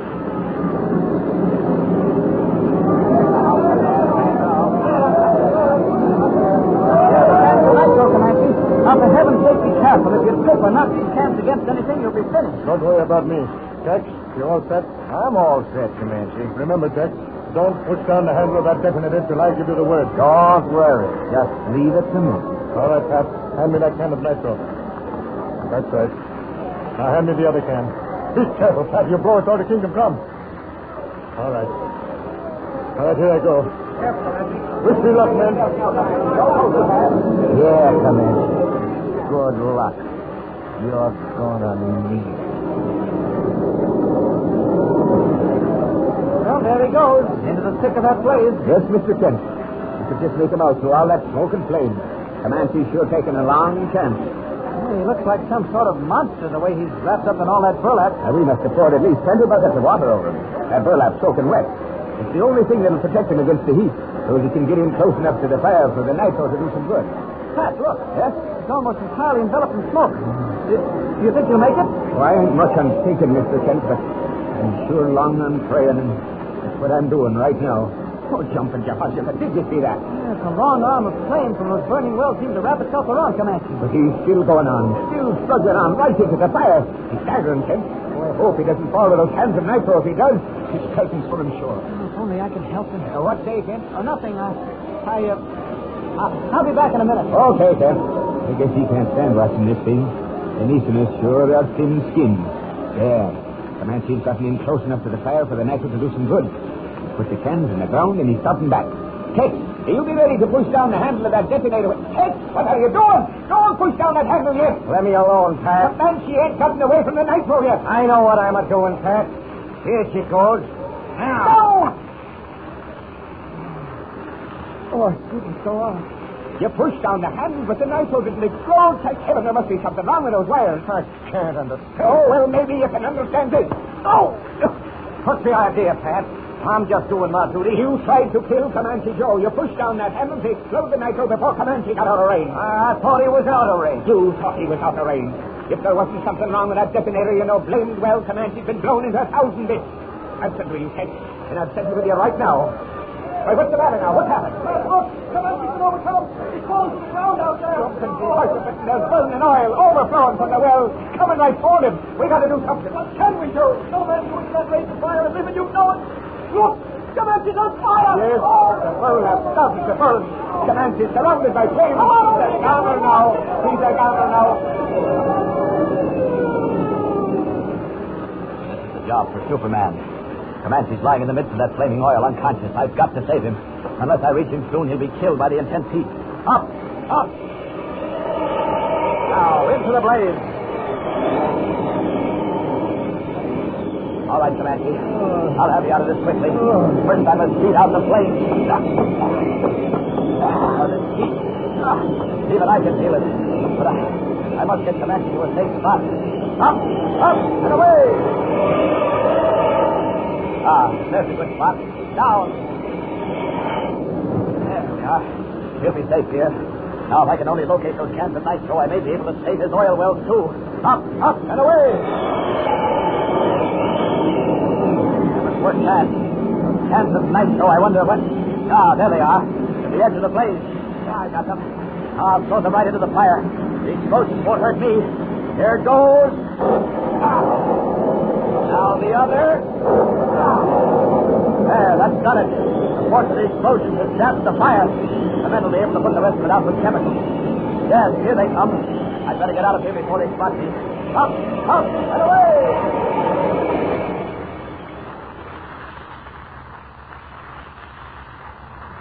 Sure was a long trek to this cabin of yours up here in the mountains, Rawson. Why couldn't we have got together back at the ranch? I'm taking no chances, Tex.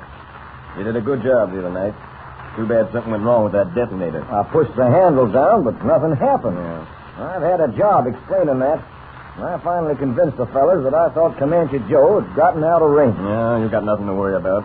You got away with it all right. But since my little plan didn't work, Tex, we got to try again. What you going to do this time, Rawson? Yeah. Have a squint at this. Huh? Hey, a piece of birch bark with a message burned into it. Yeah, I figure as how that'll be a lot more impressive to an Indian chief than an ordinary message on paper. Go on, read it.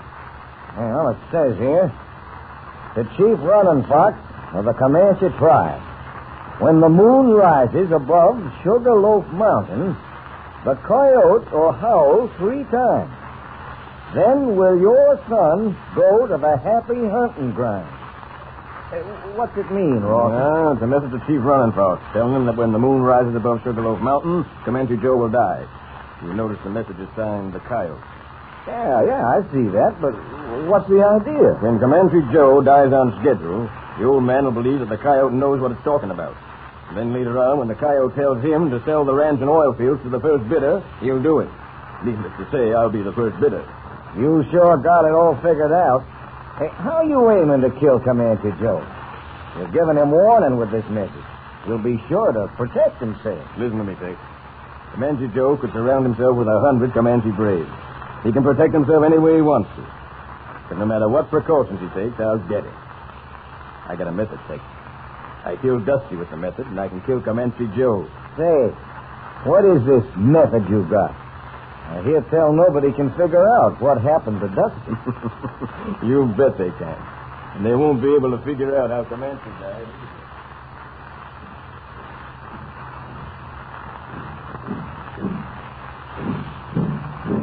I hope all this isn't getting on your nerves, Kent. Oh, I know, Comanche. I find it interesting. Never seen anything like it before. Why all these Comanche braves are sitting around your bed beating tom-toms is beyond me. My father has sent them to me to ward off evil spirits. The beating of the tom-toms is supposed to keep the spirits away. Let us hope it can keep the coyote away. That message your father showed us, written on birch bark, I simply can't understand it. It means what it says, Kent. We will soon know whether the coyote is supernatural or not. What do you mean? Look there, through the window of this bedroom. The edge of the moon over Sugarloaf Mountain. In a few moments, Kent, I will be dead. Oh, nonsense, Comanche. Let me point out something else to you through that window. What?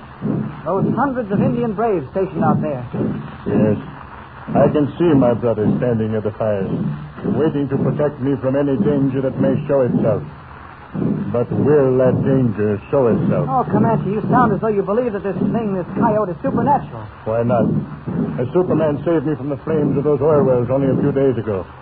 If a Superman can exist, why not a supernatural coyote? Because, well, oh, hang it, Comanche. What is it, crippled wolf? Look, moon rise over mountain. Soon coyote owl. Soon time come. We make ready. On it.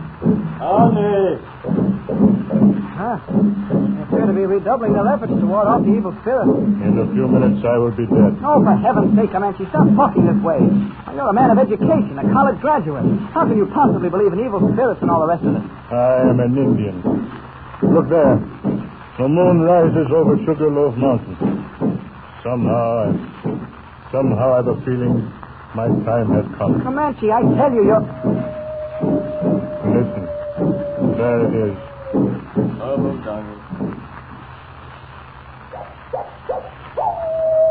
That's the second time. When the coyote howls 3 times, I die. You've got to hold on to yourself. You mustn't let this thing get the better of you. It's no use, Kent.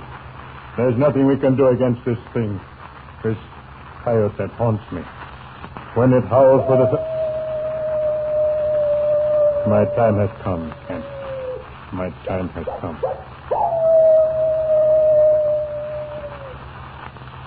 Does the howl of the coyote really spell death for Comanche Joe? And what is the mysterious method Rawson used to kill Dusty, and at this very moment plans to use on Comanche Joe? Can Superman once again save his friends? Be sure to hear the next exciting episode of our story with Superman.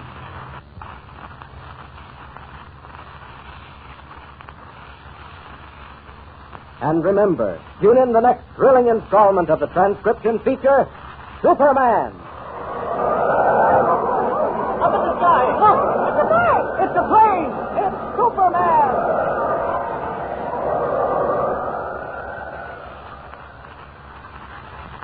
Superman is a copyrighted feature appearing in Action Comics magazine.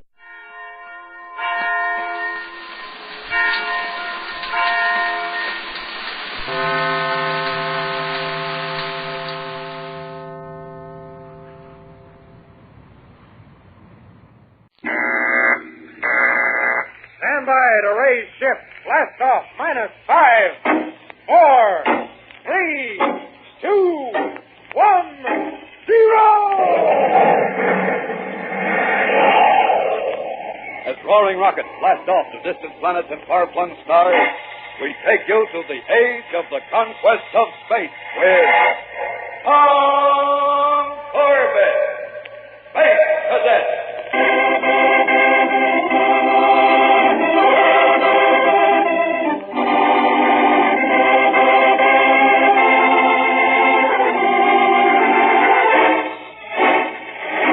Arriving in the small Venusian settlement of Goldstown for a quiet holiday, Space Cadets Tom Corbett, Roger Manning, and Astro found themselves battling a gang of killers who were trying to hijack the entire supply of gold from the neighboring mines.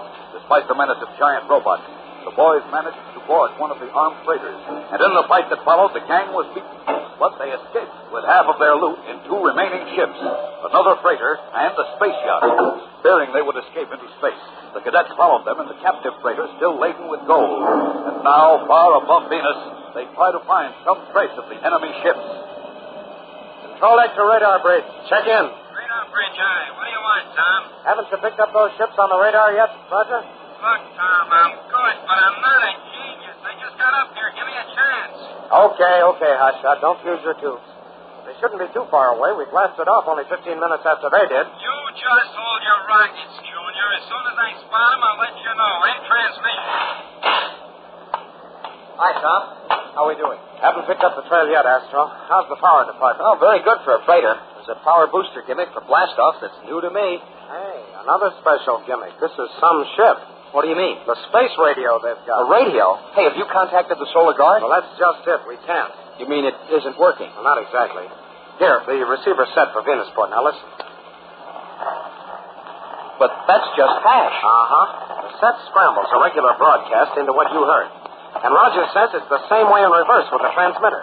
When we call the guard, all they hear is a faint normal static, not even annoying enough to check on. Oh, I get it. On the same kind of receiver, the message would be in the clear, huh? Right.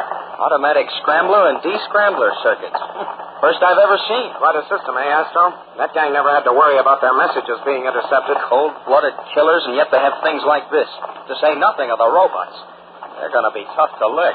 Radar bridge control deck. Check in. Control deck, aye. Find them, Roger? I've got news for you. I've scanned the whole area in front of us and on each side. There are no ships anywhere. What? Those killers have disappeared from space. Oh, great. Don't tell me they have another gimmick. Something that makes them invisible.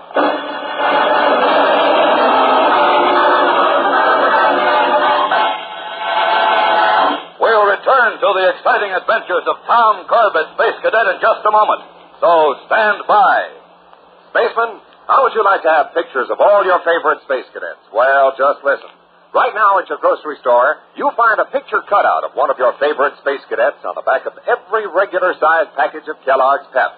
Just think, besides getting the best-tasting cereal you ever put a spoon to, you get a picture cutout on the back of the package. Say, that's really something. You can get a full-length cutout of Roger Manning, Astro, Tom Corbett, and Dr. Joan Dale. And when you cut each picture out, you can mount them on a stand and put them in a Space Cadet setting. Draw a picture of the Polaris, and then show Astro climbing up to the power deck. You can show Roger on the radar bridge and Tom Corbett on the control deck. Each cadet picture shows an official Space Academy uniform, too, even a spacesuit. It's a swell collection, and it's yours with a swell-tasting cereal, Kellogg's Pep. Ask Mom to get Kellogg's Pep at the grocery store. Then have Pep for breakfast every morning. While you're scooping up that swell whole wheat and malt flavor, you can be looking at the Space Cadet on the back of the package. Then, when the box is empty, you're all ready to cut out the picture and set it up. So don't delay. Start your Space Cadet collection right away. Get a package of the Build-Up Wheat Cereal, Kellogg's Pep. P-E-P. Pep.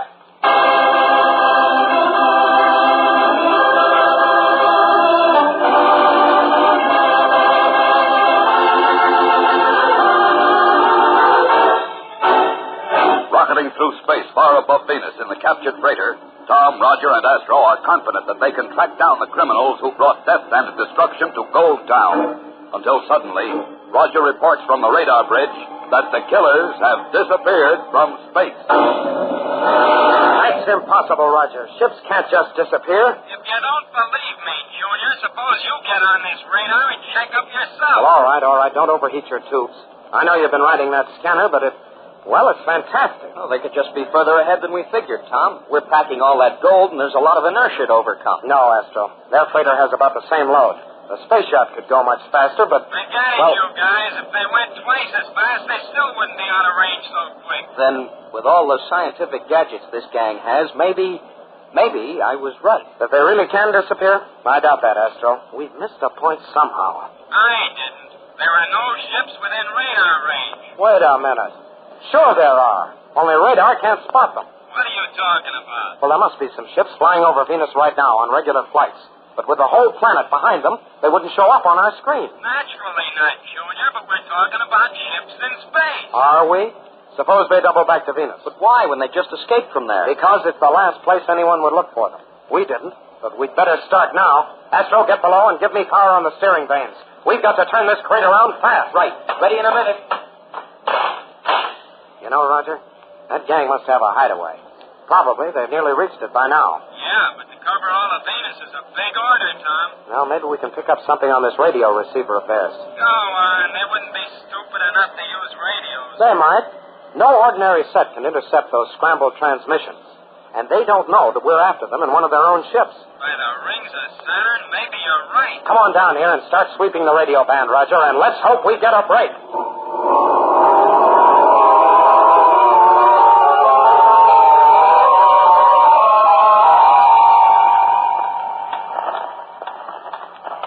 Well, Tom, getting anything? Not yet, Astro. Roger's been sweeping the whole band, and he's rigged up some instruments to get a fix on any signal. Hey, wait a minute. I think I'm picking up something now. Order to open the entrance in 30 seconds. Hey, you quiet, Astro. Take the freighter in first. We will follow. And transmission. That's it. We nearly missed it. I'll say. Sounds like they're ready to duck into their hideout. Did you get a fix, Roger? Not a real one. Impossible without triangulation. All I can show you is the general area on this map of Venus. Let's see now. It's about in this direction. Maybe 50 miles either way. And the distance, well, that could be anywhere from here to, say, here. Great Jupiter, we'll have to cover about 5,000 square miles. Best I can do, Junior. And it's right in the middle of the worst jungle on Venus. Well, at least we know the area. Maybe we can spot their installation. It doesn't look too hopeful, but we have to try. Full space speed, fellas. Let's take a shot at it.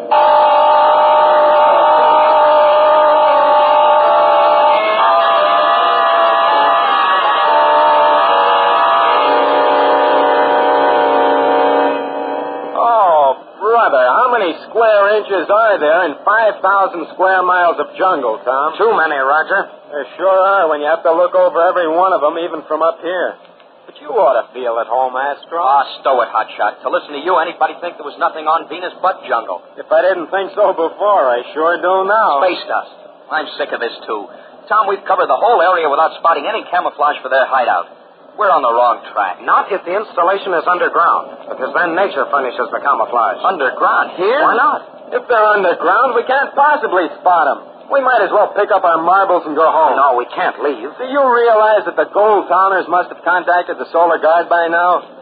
The guard's probably headed out into space right now for nothing. Yeah, I know. Well, let's get out of here and call them back. Roger, if we leave, the killers will probably pop out and really get away this time. Why should they give up their cozy little nest? Don't you suppose they've spotted us prowling around here? They won't figure we're just admiring the scenery. Tom's right. They're probably just waiting for us to beat it so they can make a break. But we can't stay here forever. Our fuel won't hold out. I've been thinking about that, too. If we could only get them to come out while we're still here. Fat chance. Well, there's only one thing left. You work your great brain while Astro and I work over the radio. Yeah, we can try to change those scrambling circuits so we can call the guard. Think you can get it done in time? No, but at least we'll be doing something. Well, go ahead. No, don't touch it. Watch it, Astro. The boy's gone space happy. The radio, that's it. That's the way to get those snakes out of their hole. What do you mean, Tom? Look, we know we can't contact the Solar Guard on this trick set, but the gangsters don't know we know it. You follow me? Yeah, what about it? Well, if I pretend I'm trying to call the guard and slip in some information to interest the killers, they'll hear it and come out with a ship. How do you know they'll hear it? I don't, but I imagine they're listening. And what's this information that's so interesting? Just listen. Turn on the set, Roger. Solar Guard headquarters from Space Cadet Tom Corbett. Come in, please. Solar Guard from Cadet Corbett. Acknowledge. We still can't hear your answer, but assume you can hear us. I request emergency priority on the following message. We have located the Gold Town criminals in Venus Sector 92 Southwest and are patrolling the area. Please send help immediately. Repeat, immediately. Our position is dangerous. We have a full cargo of gold aboard, and all gun controls are jammed. Come at once. End transmission. Well, that does it, fellas. I hope. Hey, what was that about our gun controls being jammed? That was the clincher, Astro. If those yellow space rats think we're helpless, they should walk into our trap. And we're the bait, huh? Right. But sometimes a trap doesn't go off. And then the bait gets eaten.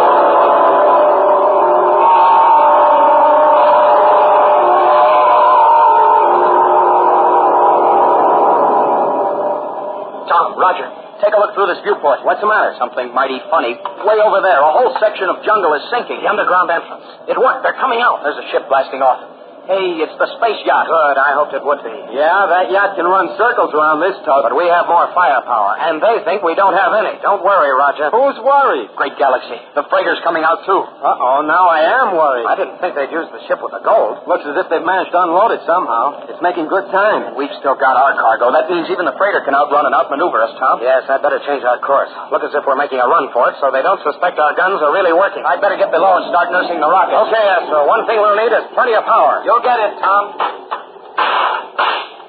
The yacht's drawing way ahead of the freighter now. Well, that won't do. We'll have to get them together. But if we could pick off the yacht first, then the freighter would know our guns are working. I want it to come as a little surprise to both of them. Okay, Tom. Power deck ready. Right, Astro. Full space speed. All right. Full space speed.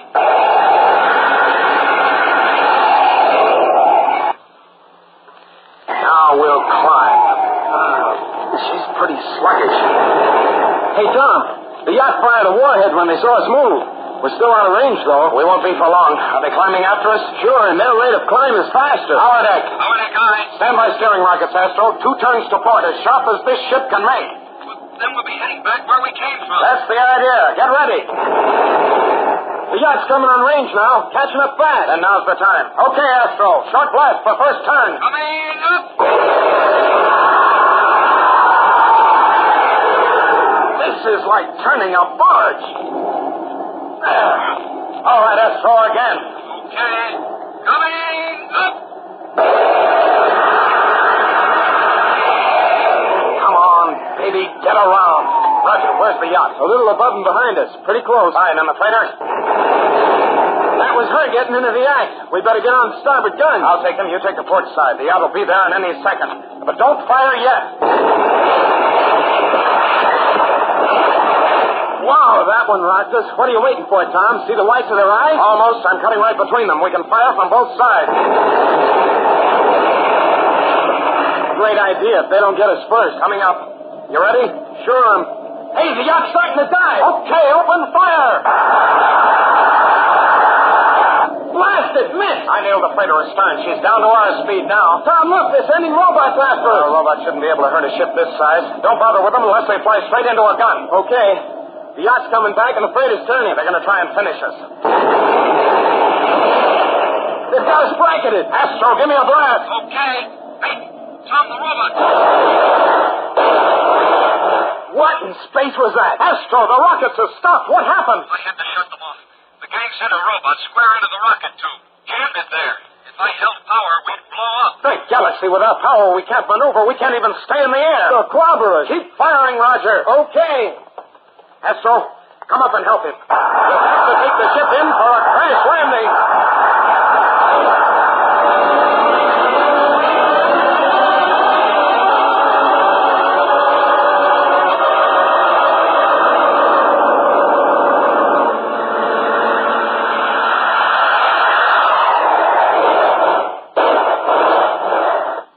Roger. Astro, are you all right? Yeah. I'm okay, Tom. Me too, I guess. Pretty good landing, Tom. I was lucky to find a clear spot in this jungle, except that they'll be able to spot us here. They have. They're following us down. Blast it. Look at our guns. They're wrecked. We can't fire back. Well, there's nothing left to fire anyway, Tom. What? We're out of ammunition. Oh, but a couple of warheads. All right. We'll have to get out and hide in the jungle. The ship's sealed over on the main hatch, so we'll use the emergency. Come on, hurry up. But, Tom, the jungle's hopeless. We'll die there, even if the killers don't come after us. It's better than this. Go on, Tom. Open the hatch, will you? I can't. It's jammed. Oh, great. And there's no other way out. What about the rocket tube? That's blocked by the robot. Those space crawlers really have us now. We're trapped.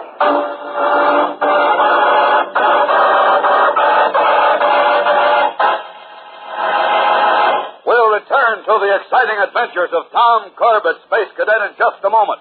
So stand by. Stand by, all spacemen. Stand by, all spacemen. Here's a special teleceiver message for all spacemen from Tom Corbett, Space Cadet. Hi there. A lot of you spacemen have been writing in asking for pictures. Pictures of Dr. Dale, Astro, Roger, and myself. Well, the Kellogg people heard about all this, so just listen to what they did. They put pictures of all of us right on different packages of Kellogg's Pep. And not only that, but the pictures are put on so you can cut them out and stand them up. But these swell picture cutouts are only part of it. The whole Pep package is new. As a matter of fact, all the Kellogg cereals are dressed up in bright new packages. No fooling. Every single one of them. Wait till you see the big lineup of all your Kellogg favorites at your grocery store. The best tasting cereals. The best looking packages. And every one of them Kellogg's. That's right, spacemen. It's K-Day at the grocery store. All the Kellogg cereals have new faces, new pictures, new exciting packages. Why, people are even singing about it. Did you see what I saw? Kellogg's on display in brand new boxes, bright and gay. These famous cereals come your way. Go see this eyeful. The Kellogg's All-Star Breakfast Show has a cheerful look, a lift for you. Starts you off with a hoop-de-doo. Kellogg's for breakfast and a happy, happy day. Get a big supply today. Yes, for a happy day, have a happy breakfast with the best tasting cereal ever, Kellogg's.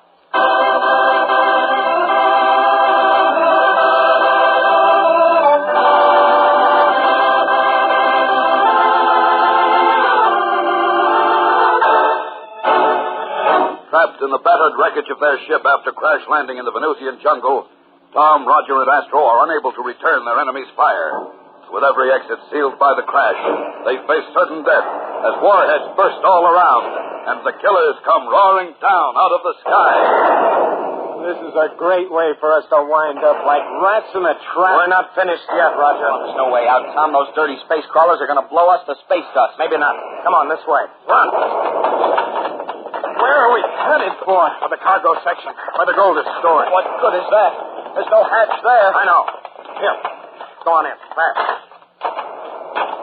Okay, here we are. So what? Look, through this viewport. The yacht and the freighter have almost reached the ground. How could they miss if they really wanted to blow up the ship? Maybe they're just playing games. No, they want to kill us, all right. But not by blowing everything sky high, including the gold. They figure blasts and fragments from the warheads will do it. Well, they're right. But here, with the gold, we have a chance. The bags of dust will protect us for a while. What's the difference? We're still trapped. But maybe we won't be. The same gold that helps us must be tearing the ship apart. Tearing the...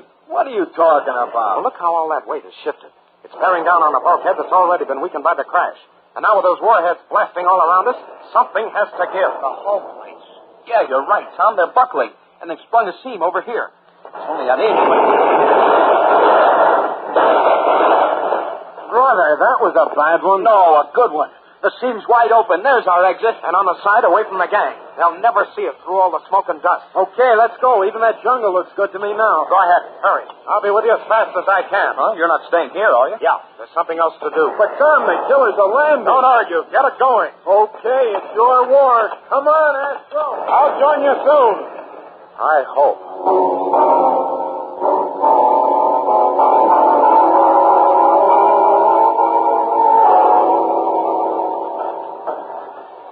Why doesn't Tom come? How long have we been waiting here? I don't know, Astro. 5 minutes, 10. Seems like hours. Even the freighters landed now, and neither ship is even bothering to fire anymore. Well, why should they? They're sure we're dead. But they're sending the robots in first, just in case. Roger, maybe Tom really is... Dead? Yeah. Hurt anyway. With those big torches, the robots are cutting through the hull like butter. He'll be inside the ship in a second. Tom won't have a chance. We have to go after it. We won't have a chance either, but... Oh, let's go. Wait, Roger! Astro! Tom, you're all right. We thought you were I'll explain later. Hit the dirt fast. What's the matter? They spot you now. Lie flat and dig yourself in as much as you can. But what for? No time to explain. The robots are in the ship now. What difference does it make? Hey, what was that? They can't be firing. Get your heads down. Great Jupiter. What happened, Tom? Take a look. The ship we were in. It's blown up. Robots and men scattered like toys. Tom, what in the universe did you do? Tell you later. First, let's make sure those space crawlers are licked. Once and for all.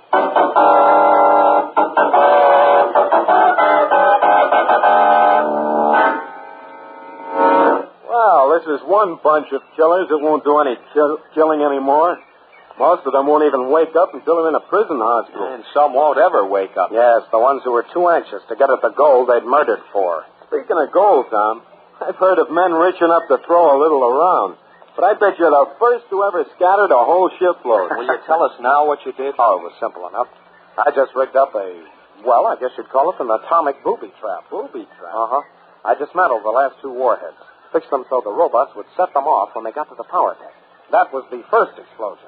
And it triggered the reactor pile. I pulled out the dampers before I left. So the whole pile went. Mm-hmm. Wow, you sure did a job, Tom. Good, Junior. Couldn't have done better myself. Yo, why, you couldn't even do half. Forget it, Astro.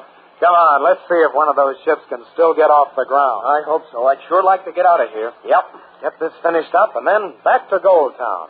You think your uncle will still take us on that fishing trip? Sure. Just wait till you tie into those Venusian mutation salmon. Sounds like real sport. Hey, you're not kidding. Are those salmon... Something, Jupiter. How can you two think about anything as dull as fishing at a time like this? Dull? Why, Roger, there's nothing in the universe more exciting than having a fighting fish at the end of your line. Right, Astro? Sure. That's one time you really know you're in a scrap. With a fish, huh? Well, that kind of talk after all this excitement certainly proves what I always said. You guys are crazier than a Martian platypus with 2-headed fleas.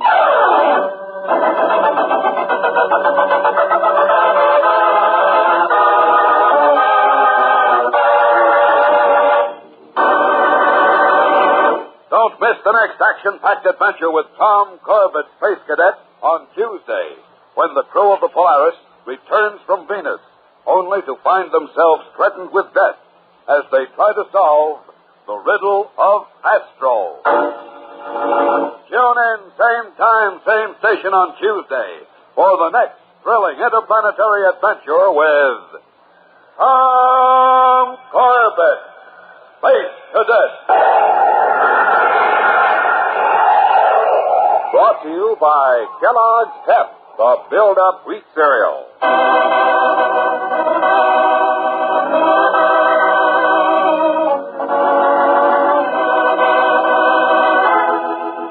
Tom Corbett, Space Cadet, starring Frankie Thomas, can also be seen on television and appears in the comic sections of many of America's leading newspapers. Look for it daily and in weekend editions. Featured in today's cast were Jan Merlin and Al Markham. Today's program was written by Don Hughes, directed by Drex Hines. Jackson Begg speaking. Kellogg's Raisin Bran has a secret. Kellogg's Raisin Bran has a secret. And what a secret! In Kellogg's Raisin Bran, the tasty raisins are dipped in honeycomb. That means plumper, more tender raisins, along with delicious golden crisp bran flakes. Both fruit and cereal, all in one box. And no other raisin bran but Kellogg's gives you the tender goodness of raisins dipped in honeycomb. That's Kellogg's secret. So for your breakfast, make sure you get Kellogg's, because Kellogg's Raisin Bran has a secret. This program came to you from New York. America is sold on ABC, the American Broadcasting.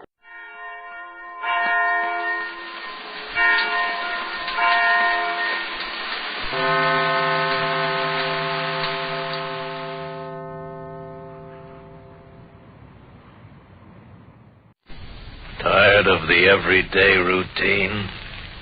Ever dream of a life of romantic adventure? Want to get away from it all? We offer you Escape.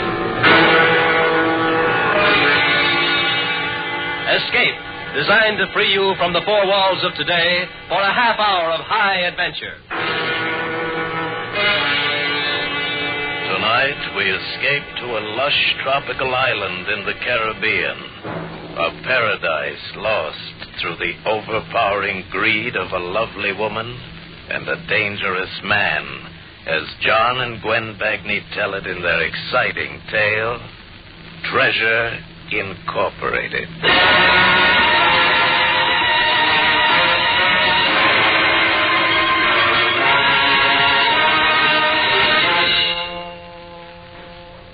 Well, are you coming? Huh? You're coming with me, or aren't you? What for? I feel lucky. Got a feeling today is going to be the day. You said that for months. Why don't you leave me alone? She turned away and stared out the window at the jungle. Her face was a dissatisfied mask. She had on that old faded red beach dress. She wore it all the time now. And a sloppy pair of slippers. Her hair was pulled back off her neck with a piece of string, matted. And that wry, crisp figure she'd once had was going fast. He's up there. Sure, he's up there. He's always up there. I'm not going with you. All right. Stay. Stay, I don't care. You're no help to me anymore. And it won't do you any good to go either. Burn yourself up in this tropic sun, and for what? Not while he's up there watching. Always watching. Who are you trying to kid? You know you'll sneak up there to see him the minute I'm gone. And he'll just kick you out again. Shut up. Look at yourself. Not even good enough for that beachcomber. Shut up. Shut up! That was Amanda. And I'd once thought her beautiful. And I thought this island was beautiful. A paradise. It seemed 1,000,000 years ago when I first told Brewer about it. All right, Eddie. So you found a pretty island in the West Indies. Now what? Oh, you should see the island, Brewer. More than a square mile of tropical paradise, just as nature made it. Complete with native village and volcano. With enough money, I can get a 25-year lease. I've got it all figured out, Brewer. I can make it the best-paying resort in the Caribbean. Oh, I don't know, Eddie. There's so many resorts. What do you think, Amanda? Sounds intriguing. Why not, Paul? Believe me, it's sure fire with a gimmick like mine. Gimmick? Buried pirate treasure. How do you like that for tourist bait? Eddie, I'm afraid you're dreaming. There's never any treasure in those places. Oh, I know that. That's what makes my gimmick so good. I'm going to bury the treasure myself. You are? Oh, sure, nothing too valuable. Just bait, you understand? You know, old Spanish coins, pieces of 8, daggers, bits of old sea chests. Can you get that sort of thing? Oh, I can get it. I know a guy who handles antiques. He can get it for me. Well, what do you think of it? Is that a gimmick or is that a gimmick? Eddie, you're a genius. You like it, Brewer? Well, it sounds good, but I'd have to think about it. How about a drink? Okay. I'll fix this one. Scotch all right? Oh, yeah, it's fine. Think you'll go for it, Amanda? He'll go for it. You sure? He didn't sound so positive. Relax, Eddie. Don't worry so much. I'll get your island for you. Not for me, baby. For us. Eddie, take it easy. Remember, I still belong to Brewer.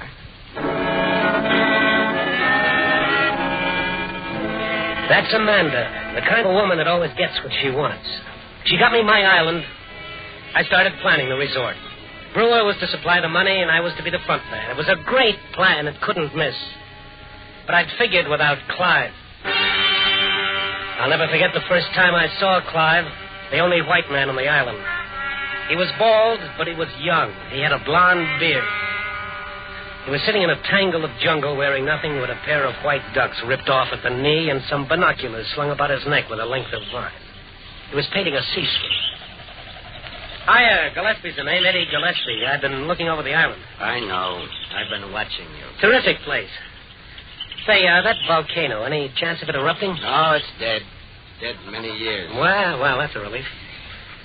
Say, I'm sure surprised to find a white man here. You are? Why? Well, so far away from civilization, nothing to do. Then what are you doing here? Me? You know what I'm going to do? I'm going to put this island on the map. Really? Yep. See that beat-up building down there by the beach? That once was a fine old plantation house. Yeah. Well, I'm going to turn it into a swanky hotel. Hotel? Sure. Perfect spot for it with all those palm trees around it. And a golf course sweeping up over that hill. Of course, we'll have to clean all those dirty vines out. That dock is a pretty sick-looking thing, but the harbors are natural. What are you looking at through the binoculars? Devil's Cove. Why? What's going on down there? Nothing. I'm painting it. Through binoculars? Why don't you walk down there if you want to paint it? I prefer it this way. That's the tropics for you. How lazy can you get? Mr. Gillespie, after you've been here a while, you'll learn to go with the island, not try to change it. No, you just wait and see. When I get through with this place, I'll make Nassau and Jamaica look like Rockaway Beach. Incidentally, those natives, they dress that way all the time in those faded old rags. You don't like it? Well, you got to keep it quaint, you know, as advertised. Got to give the tourist dollar value.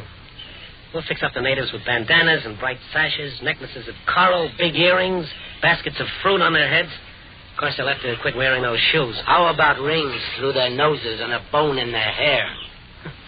You know, I get the feeling you're not going to be very cooperative. It took me years to find a place that was remote from the world, and now that I have, I don't want it destroyed. Destroyed? Why, man, you're crazy. I'm going to do things for this island. I'll have this place humming in no time, and I'll... What's the matter? Don't you think I can do it? No, I don't, and I'll tell you why. Through the centuries, 6 flags have flown over this island, and each flag brought colonization and industry. Sugar, rum, the leaves of the bay tree, but not one of them could survive. Not one of them could hold back nature, the winds, the damp rot, the jungle, the vines that creep constantly day and night, ensnaring everything they touch. They couldn't do it, Mr. Gillespie, and neither can you or your hotel. No. You just watch me. I will. But if I thought you had one chance in a million to succeed, do you know what I'd do? What? I'd kill you.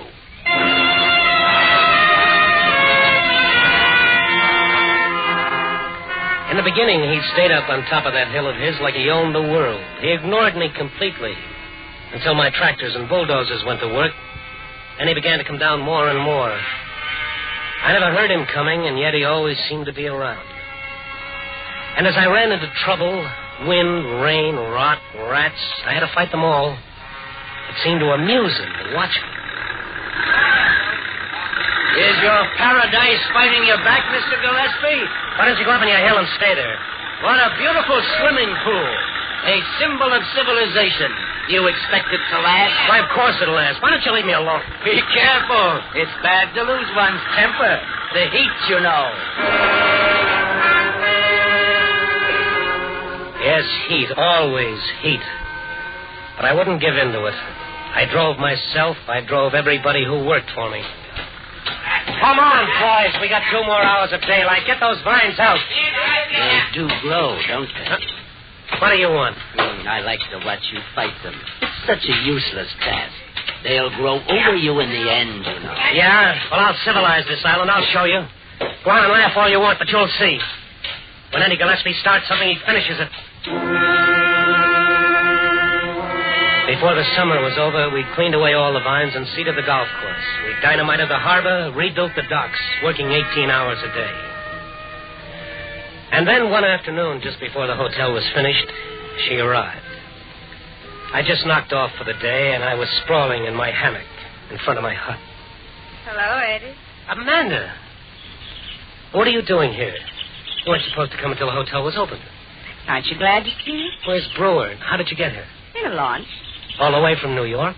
Of course not. We've been anchored at Charlotte, Amelia for a week. You didn't break with Brewer, did you? I told you not to break with him until after the hotel was finished. Don't get excited, Eddie. Brewer doesn't even know I'm here. He left this morning for Puerto Rico.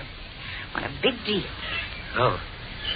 You haven't said you're glad to see me. I've forgotten. It's been so long, I've forgotten how beautiful you are. Eddie? Look, Amanda, you better go back if Brewer finds out that you've been What's here. the matter, Eddie? Are you afraid of Brewer? Of course I'm not afraid, but use your head. He financed my island. I'm going to take his girl away from him. Until I get on my feet here, let's keep everything on the up and up. What's so funny? You and Brewer. What about Brewer? I was thinking of Brewer keeping everything on the up and up on his side. Look, Eddie, why do you think he set you up on this island? Because he wanted to own a hotel? A resort? What do you mean? It was an investment. I'll say it was. Well, if you've got a point, Amanda, get to it. I will. Treasure. That's the point. $1 million worth of buried treasure. $1 million? You're crazy. That stuff isn't worth anything. I'm talking about a real treasure. The diamonds, the emeralds, and the pearls. The treasure Brewer's going to dig up. You mean there's $1 million worth of stuff buried on this island? Not yet. But there will be after Brewer buries it. That doesn't make sense. Why would he do a thing like that? Oh, it makes sense. Brewer always makes sense. You know what he did? He bought a huge lot of stolen jewelry from an international fence. The pieces were so identifiable and so hot he was able to buy it for a song. But he couldn't get rid of it. Then you came along. Eddie Gillespie with his little island and his buried treasure gimmick. Wait a minute. He told you this? I was with him. We were on the yacht not far off the Azores when we made rendezvous with another boat, took the jewels aboard. And now Brewer's in Puerto Rico having the stones taken out of their settings. And when the time comes, he's going to dig them up out of your island in a moldy old sea chest in front of witnesses. Got every angle covered. All legitimate. So what? Aren't you interested? Well, if that's what he wants to do, that's his business. I've got the island, and I'll have you. Will you? Amanda, what's the matter with you? What's eating you? $1 million. I want it, Eddie. If you really want me to break with Brewer, you'll get it. What kind of talk is that? I thought you loved me. I do, Eddie. That's the point. I want us to have the money. But we'll have each other. That's not enough, Eddie. I want that $1 million. I got a good mind that... What, Eddie? Someone in the brush. Who's there? Who is it? Good evening. Clive, what are you doing here? You're always sneaking around. You're getting angry again. Get out of here. What are you laughing at? I was just thinking how much trouble can be caused by $1 million.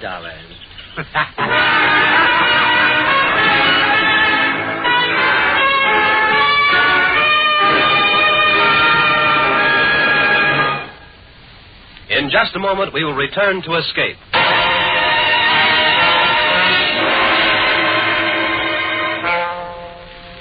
She went back, and I was left to finish the hotel. But the whole thing had soured for me. All my enthusiasm for the project was gone. But I buried the tourist bait, the pirate treasure. I scattered the pieces of eight, the rusted hinges, all the old relics over the island as per plan. And then I was open for business, and the tourists began to pour in. A change came over Clive. Now he set up his easel down by the dock, and he was gay and gregarious, and I trusted him less and less. He was up to something. And what galled me, the tourists were crazy about him. Whatever made you become a beachcomber, Clive? Women, beautiful women like yourself. They drove me to it. Oh, Clive, I don't believe a word you're saying, but it's fun. Where did you get him, Mr. Gillespie? It's priceless. Clive, why... I came with the island, standard equipment, along with the volcano and the treasure. Is there really treasure on the island? Oh, you found a piece of an old saber yesterday, didn't you? Yes, and my husband found a golden sovereign, but I mean real treasure. Chests full of gold. Look for it, Mrs. Chapman. Every cove, every bay. It could be anywhere, on the mountain, in the jungle.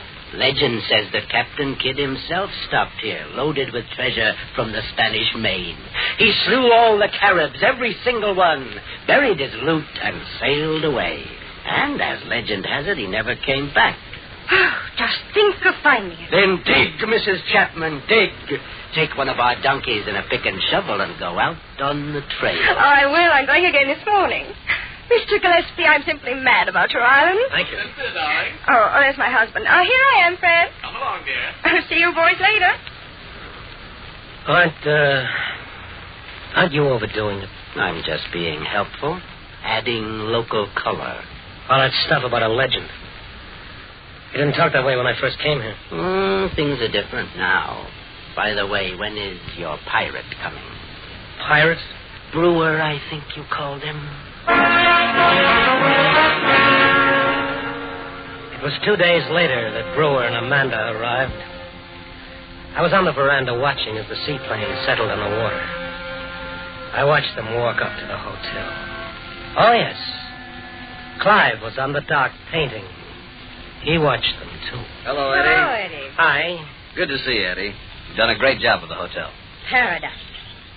That's the name for it, all right. It's the best investment I ever made, Eddie. Well, I even read about your island in the New York papers. You got a big spread about tourists finding old pieces of eight in an old sea chest. Now, it was positive inspiration, Eddie. Wasn't it? What's the matter? Don't you feel well? You look tired. You've been working too hard. Come on up to the room. We'll have a drink. He was so charming and so relaxed, I began to wonder if Amanda had told me the truth. For the next week or so, I watched him all the time. But he was just a guy on vacation having a whale of a good time. Look at him. The life of the party. Come on outside. I want to talk to you. Now, I think you lied to me. I don't think there is any treasure. Don't be a fool. Of course there is. And when is he going to bury it? I don't know. We just have to wait. If I find out that you lied... Eddie, you don't believe I... Maybe you're trying to pull some kind of a double cross on me. Let's go back, Eddie.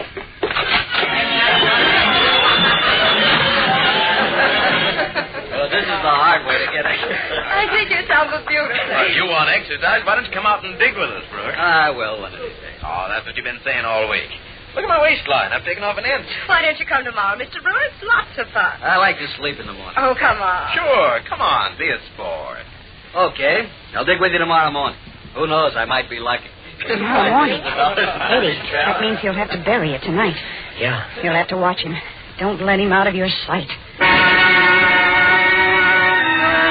I waited outside until every window was dark, until the hotel was quiet. I waited and waited, but he didn't come. And still I waited until... Still up, Eddie? Clive! You might as well get your sleep. He isn't going to bury the treasure tonight. What do you mean? How do you know? Because he's already buried it. Well, you're crazy. He couldn't have. I've watched him constantly. Apparently not close enough. What about the hour just before dinner when you and the girl were on the other side of the volcano? Where did he bury it? Tell me. In Devil's Cove. Devil's Cove? Oh, there's no point in your going there now. You don't think I'd leave it there, do you? I dug it up. I know I couldn't trust you. All that talk about getting away from civilization, you know better than anybody else. Oh, I'm not going to keep the jewels. What would I do with money? Yeah? And where are they? I buried them again. You what? You ought to thank me. I'm making an honest man out of you, Eddie. You advertised buried treasure on your island. Well, now you have it. Like you said, gotta give the tourists dollar value. Why? Just think, tomorrow or the day after, or next month, one of your tourists will dig it up, as advertised. Clive, look, don't do this to me. If you don't want the jewels, just tell me where they are. I'll give you anything, only just tell me. And miss all the fun? Oh, no.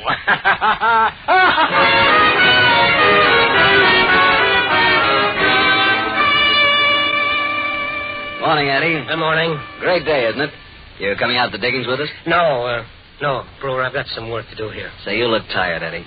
You work too hard. You ought to take it easy. Have some fun, relax. Relax? I wondered how relaxed he'd be when all he dug up was dirt. I watched him go off down the trail with the other guests. I tried to concentrate on my work. The hotel was quiet. Everyone was at the diggings, but I couldn't think. was checking supplies in the wine cellar when Amanda came back. You should have been there, Eddie. Oh, you should have seen his face when he found it was gone. Where'd you put it, Eddie? I haven't got it. Of course you have. I told you I don't have it. What are you trying to do? Double-cross me? Brewer! Paul, I'll take care of you later, Amanda. But, Paul, he forced me to tell him. She's lying. All right, Eddie. Where is it? I don't know. Come on, Eddie, talk. I haven't got it, I tell you. Clive took it. Clive, who's that? Clive, the beachcomber. He saw you bury it, he dug it up and buried it again. Nobody saw me bury it except maybe you. Now, wait a minute, will you? I tell you, it's true. Talk. Where'd you put it? Talk. No use. I haven't got it. You'll tell me the truth if I have to beat you. Amanda. I had to do it. He killed it. Don't worry, everyone's at the diggings. No one could have heard it. Oh, Eddie, your face. What'll we do with him? Oh, when everyone's asleep, we'll get rid of him. I'm glad I killed him, Eddie. Now it all belongs to us. I haven't got it. You mean you were telling the truth about that beachcomber? Yeah, he moved it. He buried it some other place. Because he wants one of the tourists to find it. It's part of his plan to get even with me. We can't let anyone else find it, Eddie. We've got to do something. Oh, my head. Eddie, listen to me. We've got to get rid of the tourists. Yeah. Got to get rid of them. Every one of them.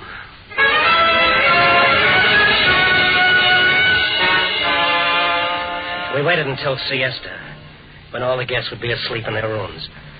Then we went to the construction shed for the dynamite that was left over from blasting the harbor. We loaded it and Brewer onto a donkey and went up the back trail to the volcano crater. I pushed Brewer into the crater, planted the dynamite inside the top edge. Amanda strung the wire down the slope to a cave on the east side of the island. I went down to the cave.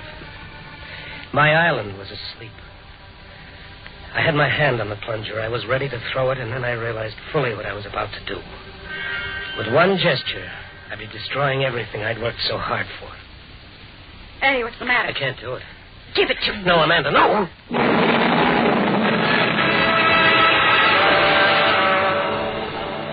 I sat on the side of the mountain and watched the island become alive with frantic, frightened people. They streamed out of the hotel half-dressed, clutching their belongings. They tripped over one another in their frenzy to get to their boats, terrified of a dead volcano. Our threatened eruption was a complete success.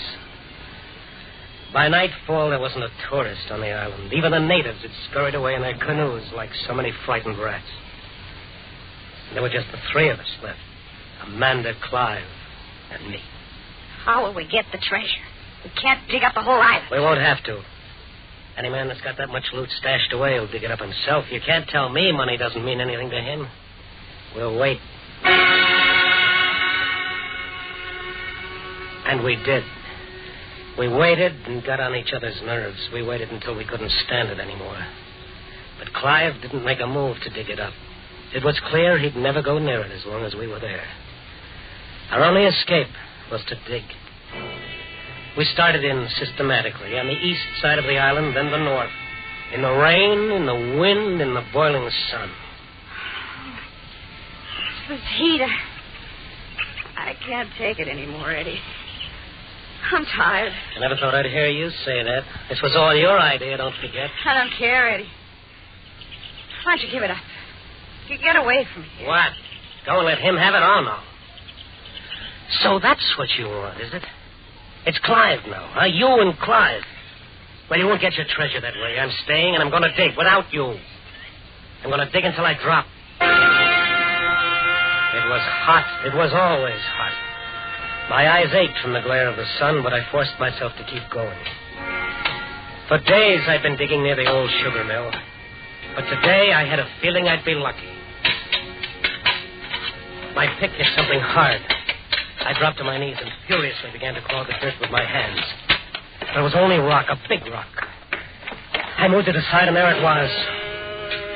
A pearl. One single pearl framed by the fresh imprint of a sea chest. And then I heard him from a long way off. Clive, and he was laughing at me. He was watching me through those binoculars of his, and he was laughing at me. And suddenly I knew what his game was. That's why I hadn't found the treasure in all this time, because he'd kept moving it. And he left a pearl behind this time to tell me he'd done it. I knew then what I had to do. I had to kill him.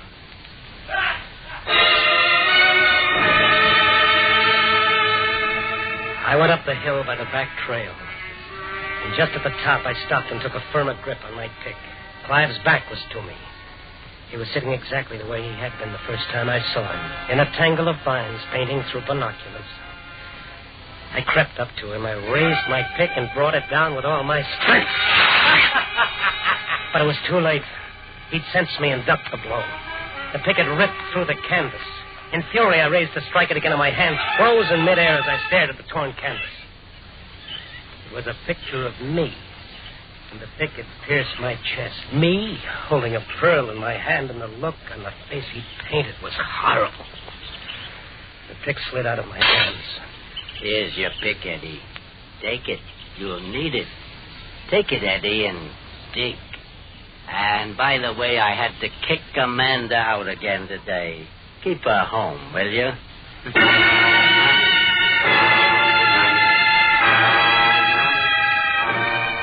That was months ago. How many months? I've lost count. The jungle has claimed the island again, just like he said it would.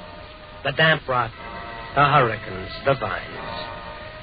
The hotel sags on its timbers, and the big front door is gone. The last wind took most of the roof. And there are bougainvillea roots growing up through the cracks in the swimming pool. The jungle has claimed Amanda, too. She's lost interest in everything, except Clive, and he won't have her. She doesn't care about the treasure anymore. She won't dig. But not me. The jungle's not going to get me. Nothing is going to stop Eddie Gillespie. Every day I dig. Once in a while I hear him up on top of the hill laughing. And I know he's moved it again. But someday I'll beat him to it. Someday I'll find it. Yeah. Someday.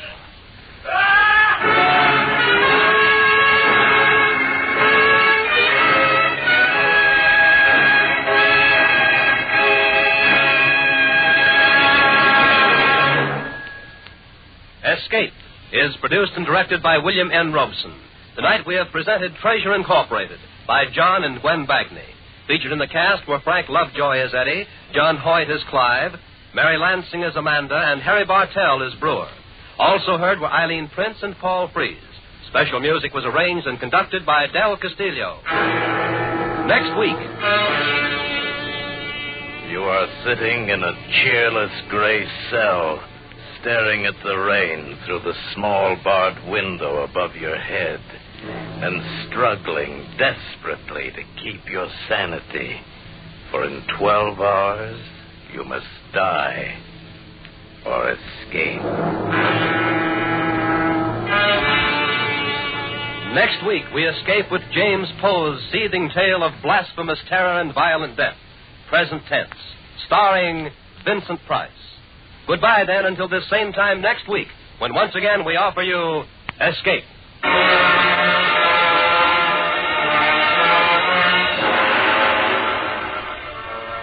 It's no joke when an accident happens to you, and an accident can happen to you.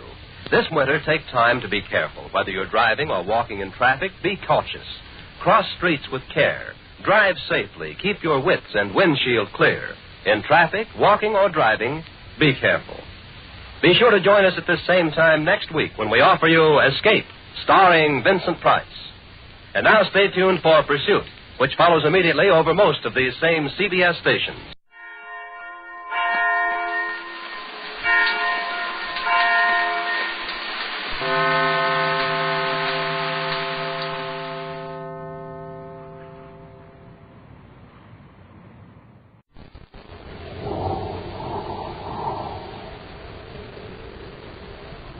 The American Broadcasting Company Radio Network presents Space Patrol! High adventure in the wild vast reaches of space. Missions of daring in the name of interplanetary justice. Travel into the future with Buzz Corey, Commander-in-Chief of the Space Patrol! In today's transcribed Space Patrol adventure, Buzz and Happy are exploring the ruins of a lost civilization. Suddenly aware that a man is following them, Buzz pulls Happy into a dark passage. You can see stuff in here. You can't see us in this dark passage. We'll be standing here. Come on. The big stone at the entrance. It's moving. He knows it's in here. But no man in the universe could move that stone. Waste. Not from this window. He sealed us in. We're trapped. We'll be back in a moment with today's exciting Space Patrol story, The Crown of Dardeda. Korean children don't cry. It's a strange thing. Thousands upon thousands of them have been orphaned or cut completely adrift by the war. You see them in every large city. They sleep on sidewalks, in alleys, under bridges, or wandering aimlessly around the streets. Perhaps they're too hungry to cry, or too hopeless, with a terrible childish cynicism. The sight of their bewildered faces, their huddled, ragged figures like little old men and women, is something no one who has seen it can ever forget. There's a chance for you to restore a measure of faith to these forlorn children of Korea. A chance to restore their power to cry. A $10 care parcel will not only help feed one of these children for a month, it may also give him back his youth. Send your order now to CARE, 660 First Avenue, New York 16, or to your local CARE office. And now today's Space Patrol adventure, The Crown of Dardeda. The patient in room 399 of the Special Confinement Ward in the Terra Hospital is causing great concern to Commander Corbett. Captured after a violent struggle at the Terra spaceport, he has failed to respond to expert treatment. Although conscious and able to talk, he has refused to reveal his identity or the reason for his attempt to steal a spaceship. Now, in his central office at headquarters, Buzz examines the medical report that Happy has just handed him. Well, the blood sample doesn't fall into any known classification. We really have got a mystery here. Yes, it's a case where our crime lab may be able to help the doctors. I'll call the identification section and see if they've matched his photograph with fingerprints. We must have a record. If he wasn't trying to hide something, he'd have told us who he was. ID section? This is Commander Corey. You have a report on the subject in Bulletin 413-H. I see. And you have no matching photograph in the file. And how about fingerprints? You must have. You're certain? All right. Hurry on. I can guess his fingerprints aren't in the file. So it's the match. Happy he has no fingerprints. Huh? But it's impossible. His prints are as smooth as metal. No loops, spirals, or scales. In case you might have been wearing plastic gloves. Captain Rockets, the guy's a total mystery. We've got to give him a brainograph test right away and call the hospital. I don't quite get it, sir. What do you mean he's not as big a mystery? Hold it, Pat. Operator, this is Commander Corey at Space Patrol Headquarters. Put me through to Superintendent Mannheim. This is urgent. Pat. Yes, sir? Contact the security lab. Tell them to set up the brain... Dr. Mannheim? Commander Corey. I've got a theory about our patient in room 399. I think he's from another solar system. That would explain his behavior and also the trouble you've had in treating... Oh, all right, Doctor. Go ahead. What? When did this happen? Oh, how is Dr. Kentner? Well, keep the guard at 399. I'll be right over. Corey out. Happy the patient escaped. What? The nurse found Dr. Kentner lying dazed on the floor, covered with a sheet. The patient had taken the doctor's clothes. So how did he get past the guard? He didn't. The bars in the window were ripped out. Captain Rocket. I'll load it at the spaceport, and we'll get over to the hospital. Behind locked doors in a small apartment in another part of Terra, a man sits before a spacephone transmitter, beaming a signal toward a remote part of space. Agent Orkan calling Shardu of Dardeda. Agent Orkan calling Shardu of Dardeda. This is Shardu. Why are you late in reporting, Orkan? I met with a slight accident, Shardu. I was captured and confined to a hospital. Fortunately, I was able to escape. What about the crown? Have you located it? The jeweled crown of Dardeda is hidden on the third natural planet of this solar system, a planet called Earth. My ancestors lost the rule of Dardeda 1,000 years ago when the crown was stolen. For 10 centuries we have been broadcast under the control of despots. The return of the crown will mean that I will become emperor of all Dardeda. So much at stake. I cannot risk failure. I won't fail. Very well, Orkan. Continue your search. In the headquarters office several hours later, Commander Corey and Cadet Happy go over reports from Space Control on all ships leaving Terra. Now, this one brings us up to date as of 5 minutes ago, huh? No one using Dr. Kentner's identification was boarding the spaceship since the patient escaped. Sir, I just noticed this report on Dr. Kentner. Why a brainograph test on him? I was so dazed and incoherent, I figured it would be the quickest way to get information. What did you find out? Dr. Kentner entered room 399 to examine the patient. As he leaned over the bed, the patient suddenly grabbed the doctor by the throat and held him with incredible strength. Did he get a look at whoever was outside helping the patient escape? There wasn't anyone outside. But the bars. Somebody must have used special tools to tear out those bars in the window. Dr. Kentner saw the patient do it with his bare hands. But sure, it's impossible. Nobody in the entire solar system could bend those bars. You're right, Hap. Nobody in this solar system. Remember the strange blood patting his fingertips. Hey, that's right. But still, this patient has unusual physical and mental powers. Plainly from another solar system. Maybe others like him living among us undetected. Well, what do they want? What are they up to? To find out, they have to catch him. If he can bend thick metal bars, it's going to be hard to handle. I'm not worried so much about his physical strength. It's his mental power. For instance, he seemed to have implanted in Dr. Kentner's mind the impression of Earth Spaceport number 7. Number 7? Well, that's in the southwestern United States. Yes, New Santa Fe.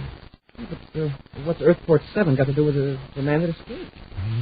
But it kept showing up in Dr. Kentner's brainograph test. And it has no significance to the doctor. I'll get it here. Commander Corey here. Yes, I did. Well, what was that destination again? I see.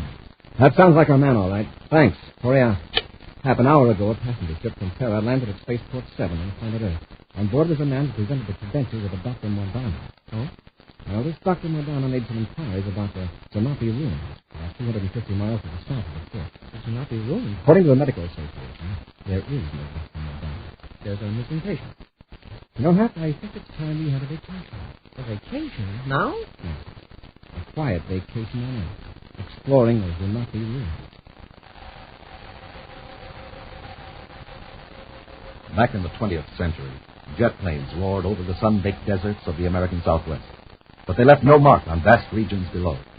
Now the spaceships of the 30th century split the skies with their thunder, but the desert remains unchanged. A surface car roars along the rough dirt road and stops before the only structure in miles. Two men with camera cases slung from their shoulders get out of the car. We could still make the ruins by dark, man. There's only a few miles farther. Well, we might be able to pick up some information from him. Besides, I'd like to establish ourselves. We can get an early start for the ruins in the morning. Look at this. Hank's Hotel. Indian relics, curios, sandwiches, rooms. I wonder if Hank does much business. I wouldn't think so.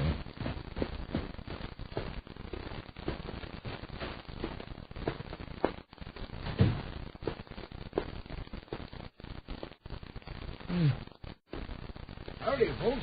Something I can do for you? We were just passing by. We thought we'd stop in. Well, I'm mighty glad to see you. Don't get many visitors this time of year. Well, when is your busy season? Well, I've been here for 10 years. I don't reckon I ever did have what you'd rightly call a business season. Oh, that's too bad. Oh, no, it ain't. I like it that way. Gives a man time to think. Fact is, I'm tired.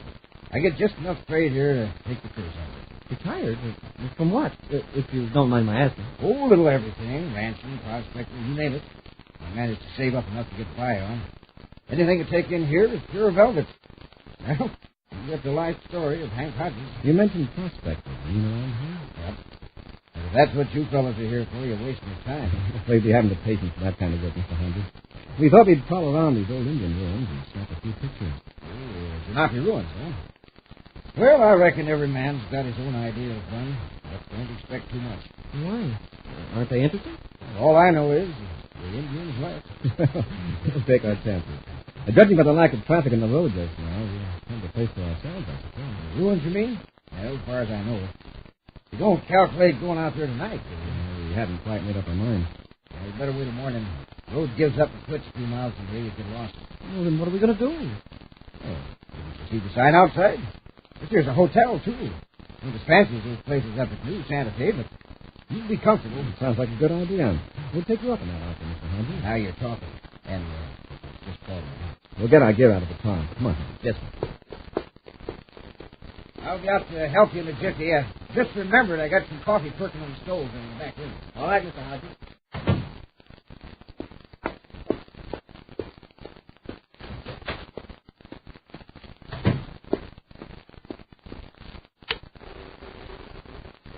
Agent Torzak calling Shardu of Dardeda. Agent Torzak, codename Hodges, calling Shardu. This is Shardu. Proceed with your report, Torzak. 2 men are here, on the way to the Zunapi ruins. I'm sure they're space patrolmen after Agent Orkan. You have your orders. Dispose of it. It would be awkward here. They would be suspected. Follow them to the ruins. Orkan must be protected from all interference in his search for the crown of Dardeda. Rest assured, Shardu. The space patrolmen will never leave the ruins of Zunapi. We'll return to Space Patrol in just a moment. The United States has seen many changes in the past dozen years, all pointing to a still better way of living. Millions more Americans are working, earning more, saving more. We're eating more and eating better. More young people are going to high school and college. More of us are getting paid vacations. More of us are enjoying the luxuries of life. Sports, radio, television, the theater, concerts. Church attendance and membership has climbed steadily upward. The better you know America, the better the future looks. Write for the free booklet, The Future of America. Box 1776, Grand Central Station, New York, 17. Now back to today's Space Patrol adventure, The Crown of Dardeda. Commander Corey and Cadet Happy are in the southwest desert region of America, searching for a patient who escaped from the special confinement ward of the Terra Hospital. The patient's unusual physical and mental powers lead Buzz to believe that the man is from another solar system. Buzz and Happy spent the night at a lonely roadside hotel in Curio Shop, operated by a genial gentleman who calls himself Hank Hodges. The space patrollers don't know it, but Hodges is also from another solar system. Now Buzz and Happy are in their surface car, ready to leave for the Zunapi ruins. I remember now, follow the road that runs out, then keep going, you come to the Red Butte. Cut right and follow the dry voice. You'll end up at the end. You'll find it, Hank. See you later, Hank. Go on, fellas. And watch out for the rattlesnakes.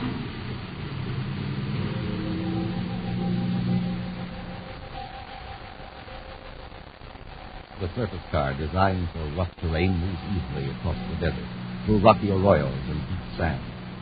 Following Hank Hodges' directions, Buzz and Happy wind along the bank of a dry riverbed for several miles. Then Buzz suddenly plunges down the sloping side of a ravine and brings the car to a stop under overhanging brush. We'll cover the rest of the way on foot, Hank. It's only a couple of miles to the ruins. Yes, sir. On foot, we'll have a better chance of taking the fake Dr. Modano by surprise. Let's see. We'll need the cameras, canteens, and our guns. And keep the guns concealed, Hank. And bring 2 Atomo lights to keep at the bottom of the ground.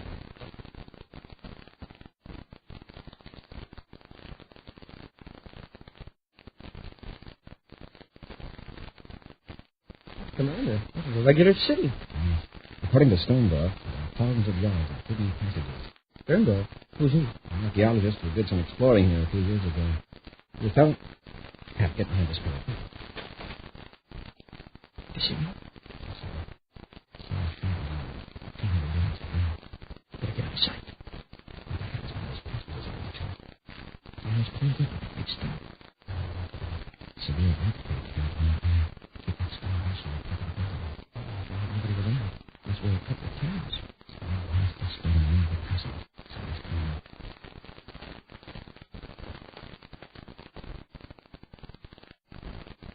See, it's stuck in here.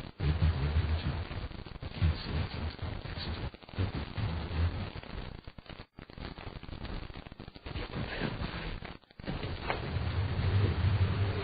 Commander, the big stone at the entrance, it's moving. He knows we're in here. But no man in the universe could move that stone. Waste time. He's not from this universe. The seal is in. We're trapped. Just one end of the seal. Maybe another. Switch on your Atomo light. Let's find out. Yes, sir. Okay, come on.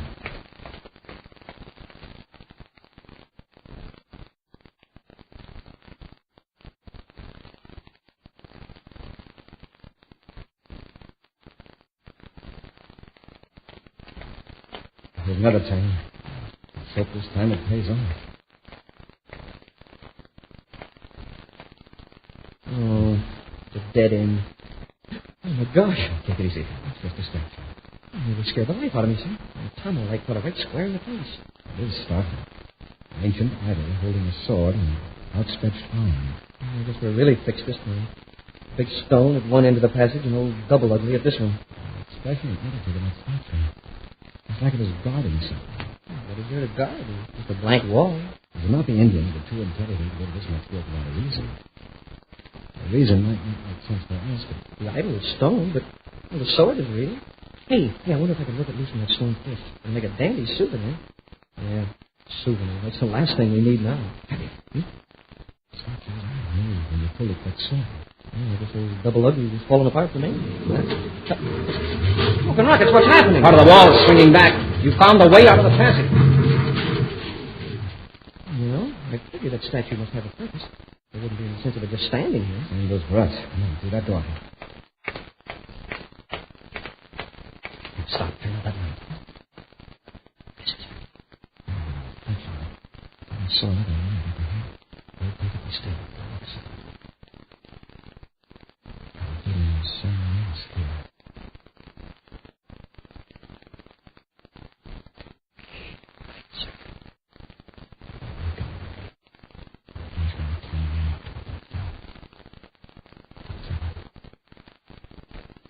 All right, get your hands up. It's him, Commander. The escape potion. Yes, Commander Corbett. I hardly expected to see you. You wanted it to be a surprise. I'm glad to see that you've recovered. Now, if you lead us out of here, we'll take you back to Terra. And why to Terra? For attempting to steal a spaceship, assaulting a guard, and Dr. Kepner, and for impersonating a physician. And just how do you know I am not a physician? I'd also like to go into the matter of why you're in the solar system in the first place. You've figured that out, have you? I suppose my tearing out the bars of the hospital window gave you a clue. Yeah, and rolling that big rock in front of the passage. Rock? What rock? Oh, well, maybe a butterfly landed on it and tipped it off balance. Oh, the rock. And there is no use pretending anymore, I suppose. My name is Orkan. I am from the planet in the Antares system. Planet Dardeda. I suppose there are others among us than Dardeda. I am not at liberty to answer that. The brainograph will tell us.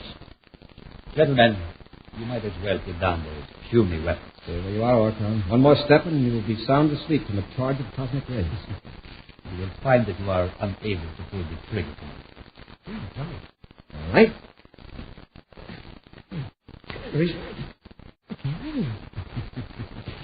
It's just a trick of concentration, gentlemen. We of Dardeda have developed to control our minds. This self-mastery gives us power over less disciplined races such as yourself. We call it sight force. Why didn't you use it on the guard at the spaceport? It was taken by surprise. It takes a few seconds of relaxation and concentration to build it up. Fortunately, before the guard, I didn't even have time to build up my reserve of physical energy. Or we never would have captured me. But the strength of yours isn't natural. It is an acquired skill. On Dardeda, we begin training as very small children. We have centuries of knowledge and technique behind us. Now, I want some information. I came here to find a jeweled crown. It was stolen from Dardeda centuries ago and hidden here in the Hinati ruins. Where is it? I never heard of the jeweled crown. I know where it is.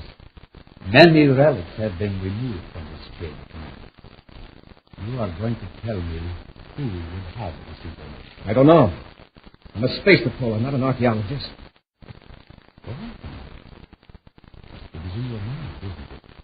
The name of someone you might know about the crown of Dardeda. Who is this archaeologist? I won't tell you. There's no telling what you'll do. I would do anything to get that crown. Your foolish little laws against violence mean nothing to me tonight. Come on, tell me. His name, please. I can't. Sternberg. Howard Sternberg. And where is he? Venus. Don't fight it, Commander. You are creating an inner mental struggle that can harm you. Where is Sternberg? You can't. Commander. I wonder. He was blacked out, but he will be all right. Cadet, take him up. Carry him over your shoulder and follow me. Only dimly aware of what he is doing, Happy obeys Orkan's command, following the man from Dardeda through a corridor and out into the bright sunlight. Then he loses all sense of time. Finally, out of a blackness comes a vaguely familiar voice. Son? Son, are you awake? Happy opens his eyes and finds himself lying on a bed in a plainly furnished room. A familiar room. Lying beside him is Commander Corbett. Again, the voice. Son, I brought you and your buddy something that'll make you feel better. Hey, how did you get back to the hotel? Well, your friend bought both of you here in his surface car. Friend? Yes, Dr. Modana. He's outside now loading some supplies into the car. You fellows had a bad case of heat stroke. Lucky the doc came along. Listen, I've got to tell you something. He isn't a doctor. He's a criminal. And what's more... Sure. Now, you just relax, son. I'll leave these 2 glasses of water here. When your pal wakes up, see that he gets a drink, too. You don't believe me. I never had a heat stroke. It's that fake doctor. He's from another solar... Sure, son. You just take it easy. Hey, look, I've got to get a message to some friend. Will you let me use your space phone? Space phone? What in thunder would I need a space phone for? Well, the way I figure, if a man ain't worth talking to face-to-face, he ain't worth talking to at all. Space phones. Bunch of nonsense. Okay, but listen, Hank, be careful of that stranger. Don't tell him I said anything about him. He's dangerous. I'll be careful. Now, don't you worry about a thing. Everything's going to be all right. Nice try, huh? You okay? I'm glad you didn't tell him he was space patrollers. He'd be convinced we were crazy. We could only find some weapons. The trouble is, I can hardly move. I don't know what Orkan did to me, but... Hey, what happened? I'm all right. So now, Orkan must have suddenly relaxed his sight to us. Let's take a look out the window to see what he's up to. There he is. He's loading stuff into his car. And Hank's helping him. Let him see us. When we get the weapons, I can make sure Hodges isn't in the way. Have you seen that? But I don't believe it. Instead of driving the car around, he just lifts up the back end, swings it over like I'd move a small desk. A little dried-up man like Hodges. I have a feeling that if we examined those glasses of water we got here, we wouldn't find them. You mean Hodges? That he's from Dardeda, too? Yes.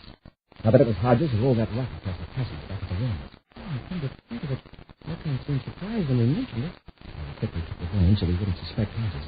While they're busy outside, we look for weapons. Maybe summon Hank's back in the car. Hurry, Happy, before Hodges comes back. Yes, sir.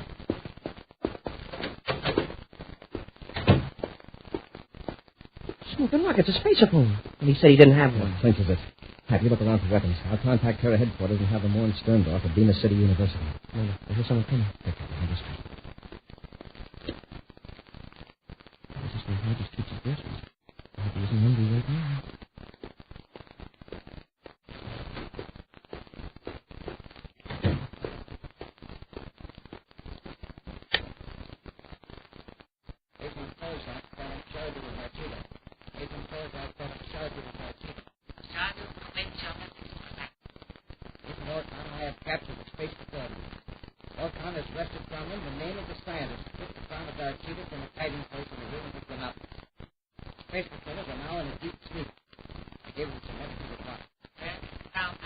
Somewhere on Venus.